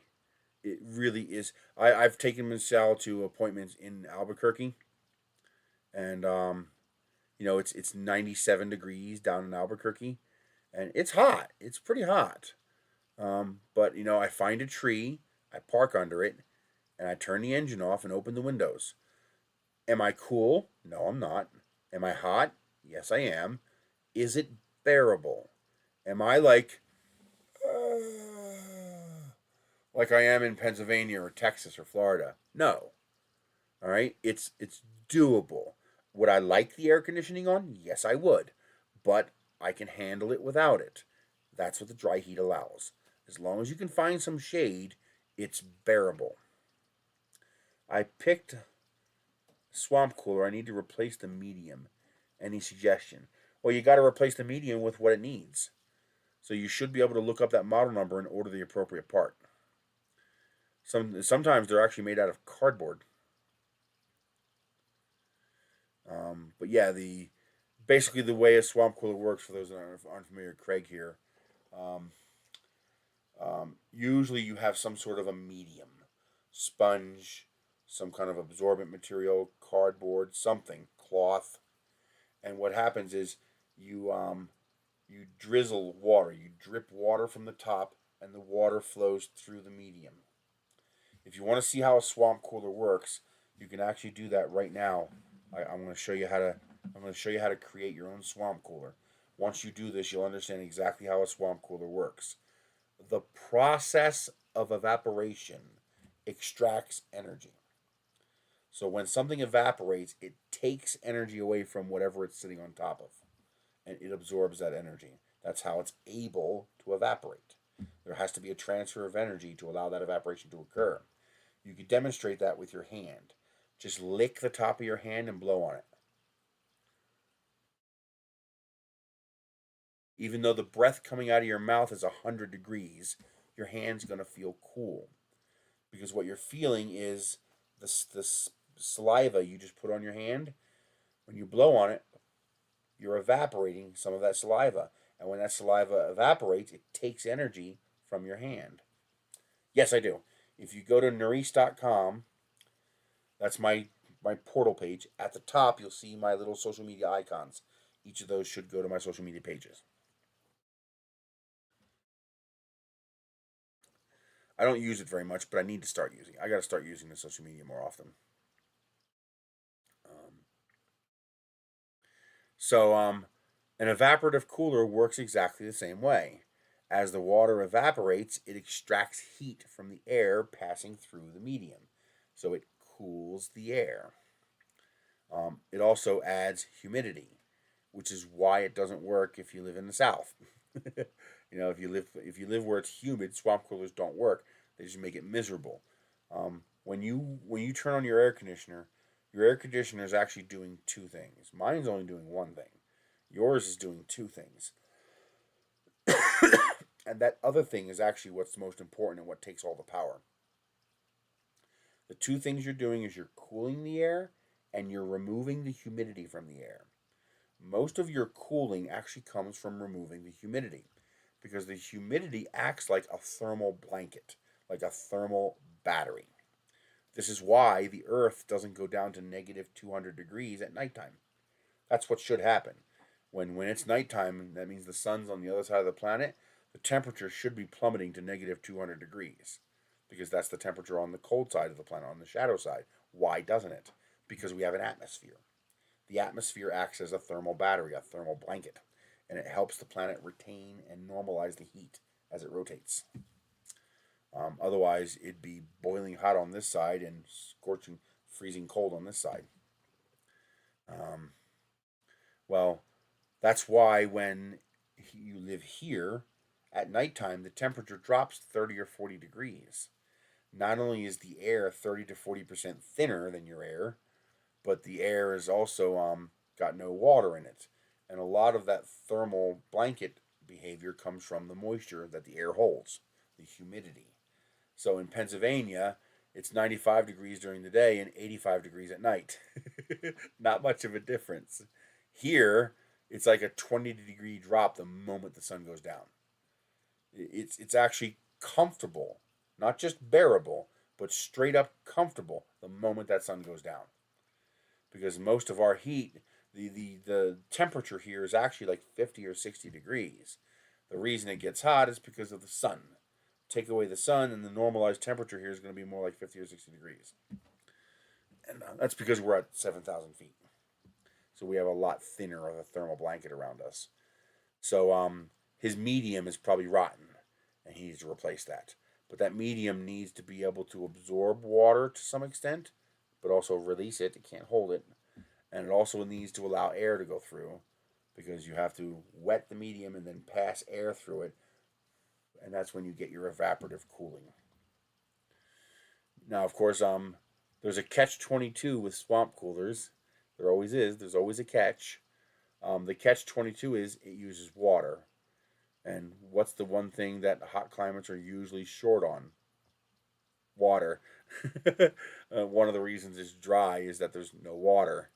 All right, so if your water's expensive, a swamp cooler can be expensive to run. So it all depends on what you pay for your water. But yeah, that's it. What are you gonna do? The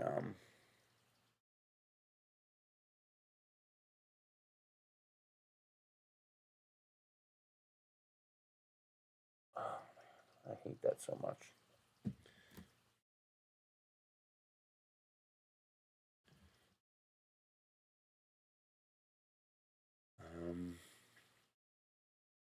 Let's see what else. Any suggestions from you guys? Is there something you'd like to see me print? Like, I haven't looked at printables in a while. Maybe there's just a fun or interesting project you, not something super complex, but maybe something a little bit more than a simple part.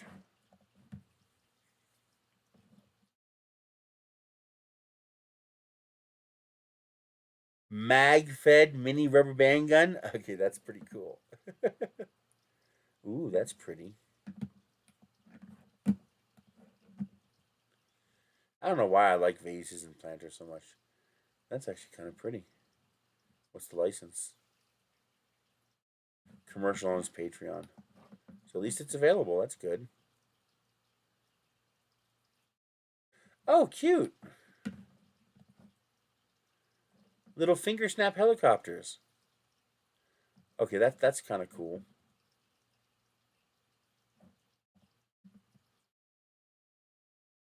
Yeah, the ice tray's nice. Not very efficient, but when you need that little extra boost of cooling, that's something that'll be appreciated.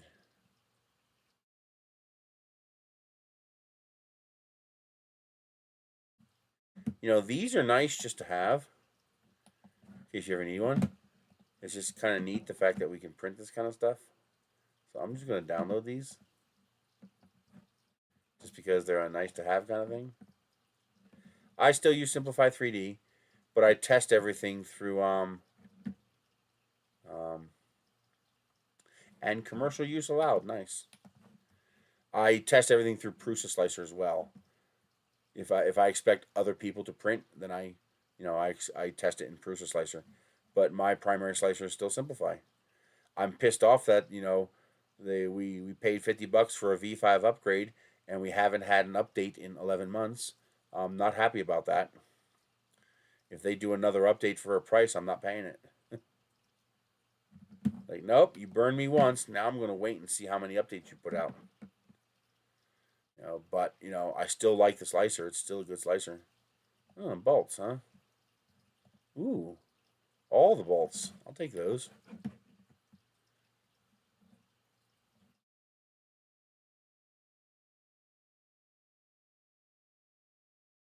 I want the model to have a brick effect, just like walls of a house. Can't do it in Tinkercad as the brick image is too big. No, it's not. Just shrink it. Okay, first of all, in Prusa Slicer or Simplify 3D, resize the model to be smaller and then export it. Now for this next one, go into Prusa Slicer, bring the model into Prusa Slicer, right click on it, and there's an option for simplify. Let me show you. Where's your brick? Do you have a link for the brick?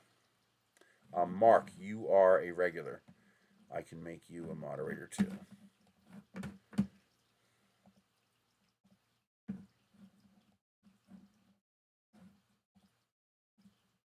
No, you didn't.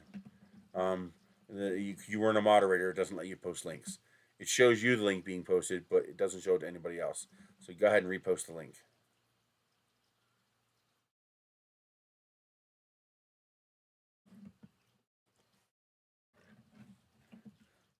Yeah, YouTube is sneaky like that. On your end, it looks like it works, but on our end, we never see it.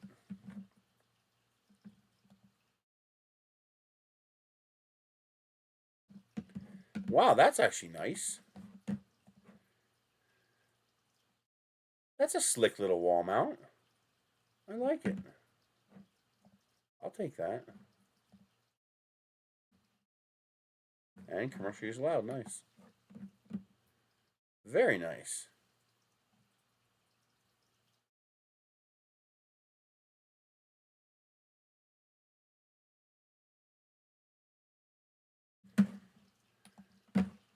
How is that not safe for work?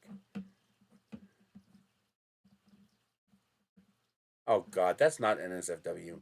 Give me a break.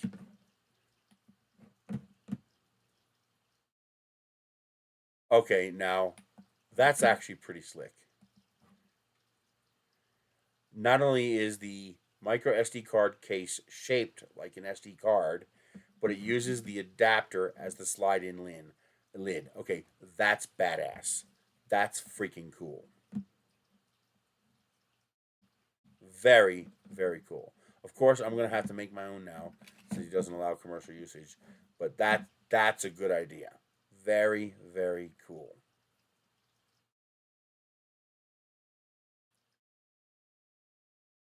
I think you posted the link. Here it is.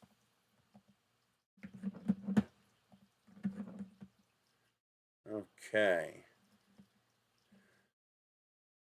So the first thing, what are we downloading? Like when I download, what is it going to give me? Okay, it's a JPEG. I can't do anything with a JPEG. How are you attempting to use these, Mark?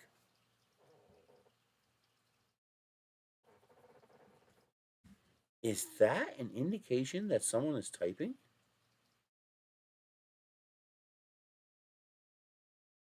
Or is that part of the link? So,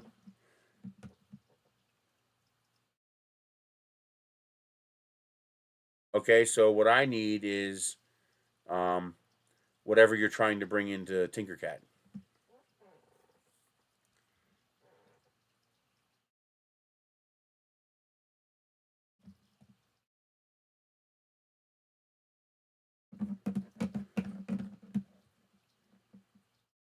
All right, how big is the SVG?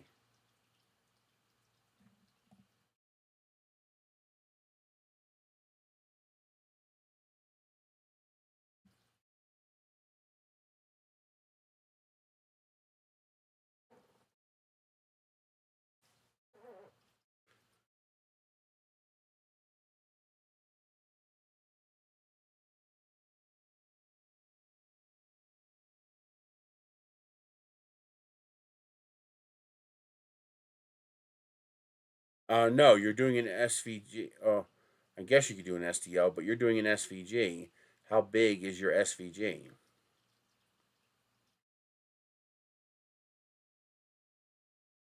That's the first thing you need to do. Is you need to reduce the size of your SVG. Megabytes doesn't matter. What I need is pixels. How many pixels wide? How many pixels tall? If it's more than 300 by 300 pixels, it's way too big. And you probably want to be around 200 by 30 or 40 pixels. You know, pick like 4 rows of bricks, and then like I would pick these bottom rows here, like probably from here to here, like this 4 rows of bricks, and I would crop out that little sliver right there, and then just duplicate that and move it every now and then to create randomness. You don't put an SVG on an STL, you convert an SVG to an STL. That's not quite how in Tinkercad at least. That's what happens when you import an SVG. It becomes a stencil, which might not be the greatest for making a brick wall, because that's not going to give you three-dimensional texture of a brick. Um, Leave me alone. We have these little fucking flies here that look like mechas dangling from wings, and they love going in your goddamn ears. You're probably going to be better off finding someone. Damn it. These flies are up. This one particular bug is obsessed with going in your ear. You're probably gonna want um,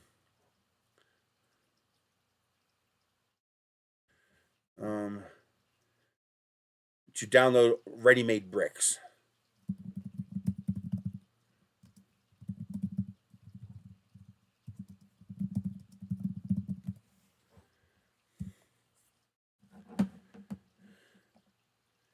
Good. Okay. Here we go. Brick pattern. Brick pattern. Brick. That's for laser cutter.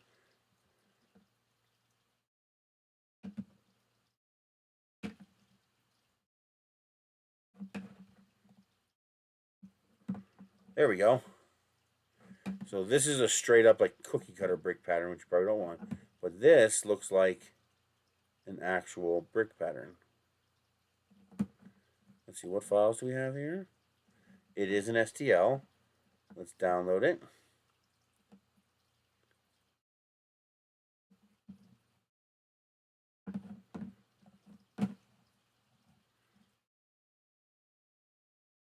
It's Creative Commons attribution. Commercial is not disallowed, so you're fine.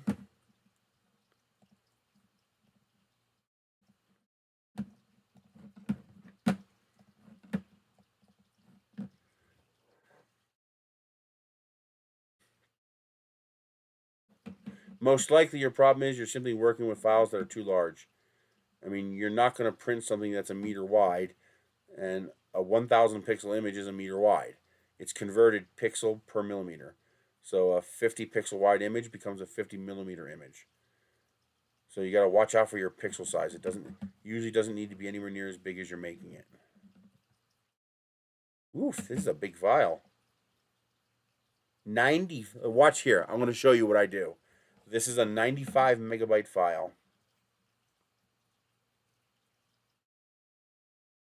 Yes.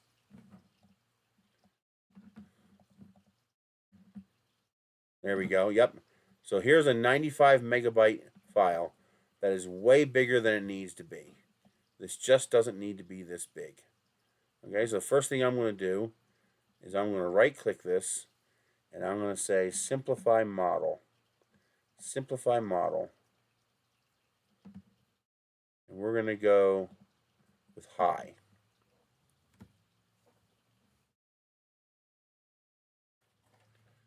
Oh, cool. Yeah, I remember Idea Maker had some pretty neat features like that.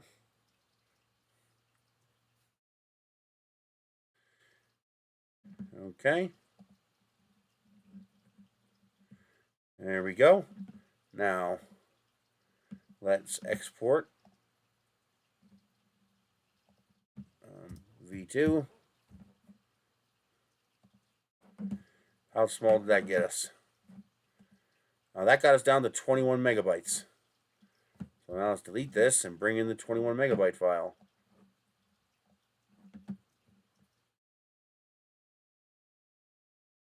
Alright. It says open edges, so let's clean this file up. Fix by Windows Repair. Yep. Just shrink the image, buddy. That's all you gotta do. Make the image about the size of whatever the surface you're trying to cover. But make sure you use the biggest surface so that your pattern's the same size on all surfaces. So find the biggest surface you want to apply the texture to and make the image just big enough to do that. That'll make a huge difference in how much processing power it takes. It'll also increase your resolution too, a little bit. So you might have to crop.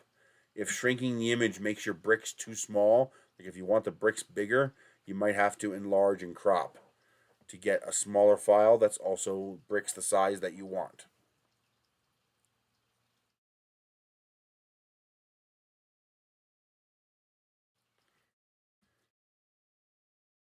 And then you run into problems like this, files with lots of issues.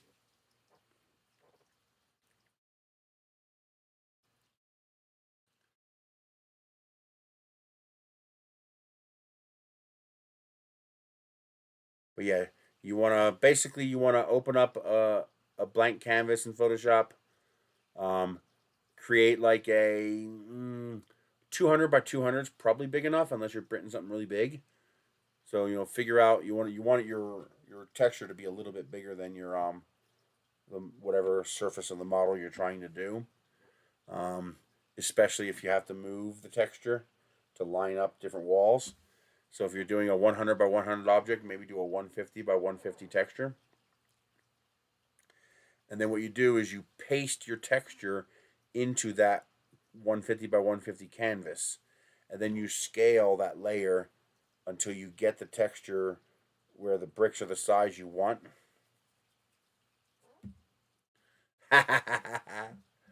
Okay. Let's save this again. Export STL. I keep creating a train of files, so if I fuck something up, I can go back. Okay, that got me down to 23 megabytes. And do we get errors? We get no errors. Now, let's see what this looks like. Okay, that still looks like way more detail than a printer can print. So let's simplify it again. Let's try going medium this time. Let's just see what it does. That looks perfectly fine to me. Export STL. This will be V4.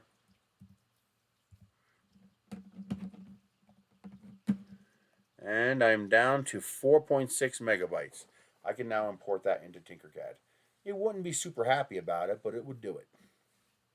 And we're down to, although the facets might still be too high, 97,000 facets. If that's triangles, that's probably still too high. So it might not like this.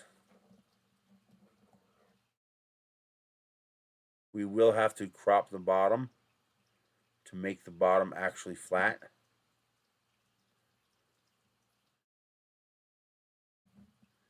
But again, that looks pretty good to me. And now what we can do is we can figure out how much of this we need. If we don't need all of this, we can shrink this down more. These are pretty big bricks though. But that's what I do to shrink it down. If you need to bring something into Tinkercad, just bring the STL into Prusa Slicer, right click, first do a repair if it needs it, save it as a different file, delete it, re-import the new file, then go to Simplify Model.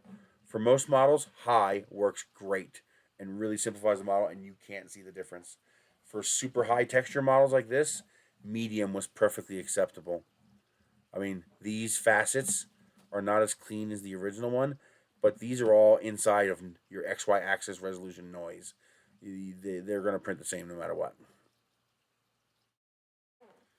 Now, something else you can do if you want to simulate a brick pattern is that there's a really easy way to do that. I don't know if Prusa and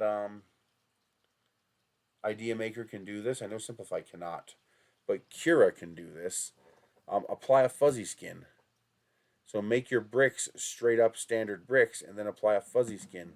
So if you want to do that super easily in Tinkercad, that's actually not hard to do at all. I'll show you how to make a simple brick pattern in Tinkercad. I've never actually done this, so you're going to see me do it. I got to get out of here though, actually, because I got to go pick up the produce. But let me show you real quick. Email. Next. I keep clicking stay signed in, but it never does. Whatever. Create 3D.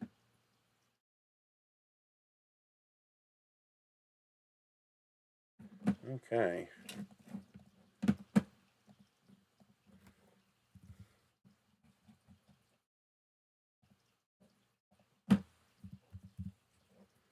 So there's your standard 2-to-1 ratio brick. Okay. So Control D. We're going to go this way.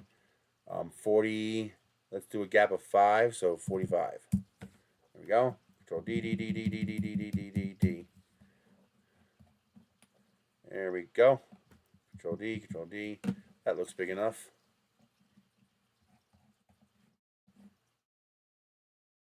Control. Nope, I don't want to do that. I want to merge. Okay. Not what I wanted. Come on, work with me here. Merge. There we go. Now we have our layer. So the next thing we're going to do is we're going to Control D this, and we're going to move it down 25. And then we're going to move it. Let's just duplicate that. Okay. Now I'm going to select every other. And I'm going to merge these together. Change the color to make it easier to see what I'm looking at. That's not what I want you to do. This. Why are you doing this? Are you pissing me off on purpose? Let's hide that. Select all those. Merge them. Change the color so we know we're looking at two separate things. Now we take this and we have to move it 22.5. This way. 22.5. There. Now we have our even odd brick pattern. And to finish this off,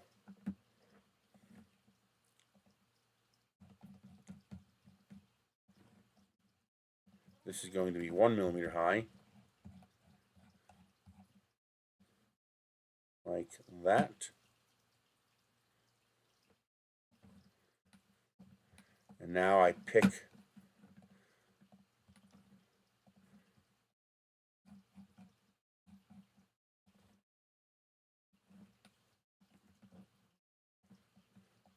let's pick a point there. Control D. This, you can do this more precisely to really get a good repeatable pattern. I'm doing this quick and dirty just because I got to get out of here. And there we go. And if you want to add a texture, when you first drop your brick, you can add a bevel to the brick. You can round its corners. You can do that first if you want. And there you go. Now you have a fully Tinkercad compatible brick pattern.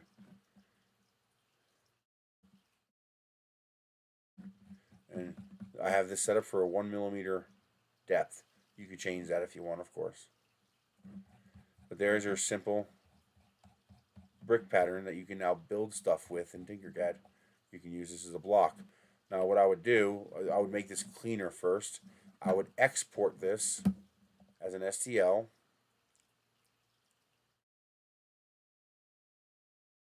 Because right now this is like 100 objects. And that's eventually going to bump into complexity issues in Tinkercad. There we go. Now I take this, I delete it. Well, I wouldn't delete it. I would put it into a separate workspace. Matter of fact, yeah, I'm not going to delete that because I might actually want this later. This is actually kind of cool. But now I import, I open a new workspace, and I import my brick pattern. Now it's a single object. Now this cannot be broken apart into individual bricks. This is one monolithic object, and this is a lot friendlier to work with in Tinkercad. And now I can use this to build whatever I want. And if you wanted a little texture, you can just tell it to do a fuzzy skin when you slice it. And that fuzzy skin will give you that little bit of softness, but you probably don't even need it. At that scale, smooth brick is probably just fine. But there you go, simple brick pattern in Tinkercad.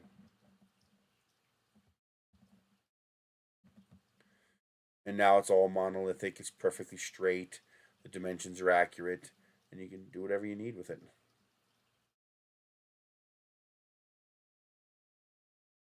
You can even do things like this. Okay. Let's say I want to build a a box using this. All right, so Control D.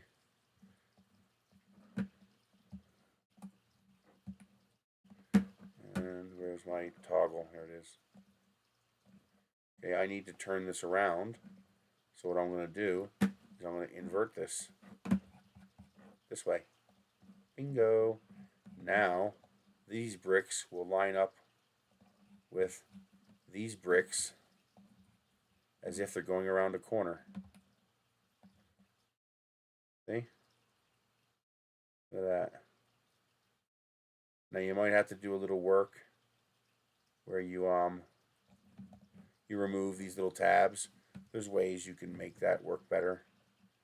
But there you can now make bricks that go around corners like that. But you can do simple things like that.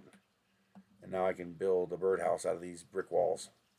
If I want to build this taller, I just select both of them, Control D, and what's the height? 227. So I take this and I go 227. There you go. Now I have a taller wall. And this is where the precision in your gapping comes into play. So for example, you'd make this dead space 2.5 millimeters so that when you stack them like this, it'd be the same 5 millimeter gap that you designed into it. You'd have to think about all that as you design this. But yeah, you can do things like this in Tinkercad. The trick is to make sure you take this, export it, and then re-import it, and then open up a new workspace. if I tried to build this 4-segment wall out of this wall will be made up of 500 components, and Tinkercad's going to puke pretty fast if you try to do that. So that's how you get around that problem. But there you go.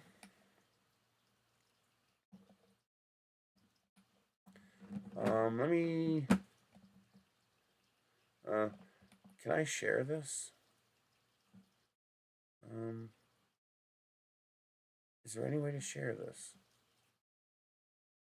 Share with people.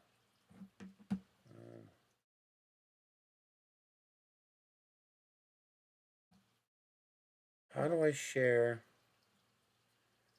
Like, let you import this into your own. Like, Tinkercad should be there should be a way for me to let you import this into your own workspace. I'm surprised they don't have a way to do that.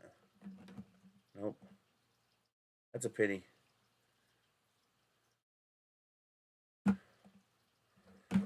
Was I missing something? Would you go away, please? Is there no way to make that go away? There it is.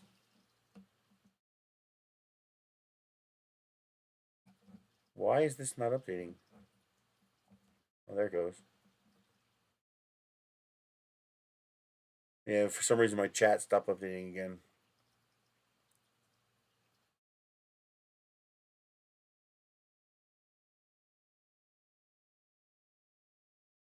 The last thing I saw was this is what happens when your wife says she wants a bird feeder to look like your house. Thanks, I get it. Yeah, that looks good. Trust me, your layer lines are going to make it a rough surface. It'll be fine.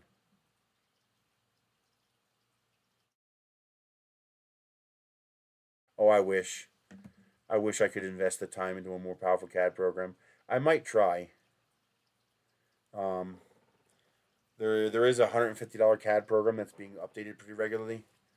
I might give that a try. I also might give SolidWorks a try, since their hobbyist license is very reasonable. But I do need to learn a proper CAD. I've got the brain for it, just not the skills to know how to command the software to do what I know how to do in my head.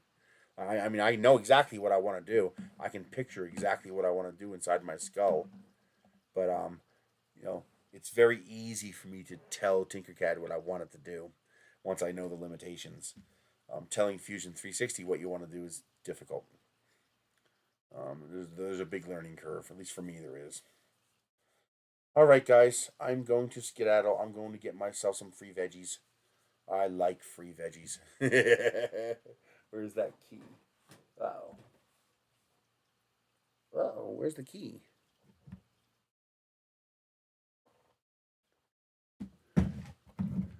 Oh no, goddamn cat knock it over again. He loves knocking over my keys. Where is the key to the car? I have the backup key. Alright. That's it. I'll see you guys next week. Don't forget, you want to support me, use that Amazon link. As an Amazon associate, I earn from qualifying purchases. That's required wording from Amazon. Join my Patreon, send me a PayPal. I appreciate it. I will see you guys next week. You have a great day, Mark.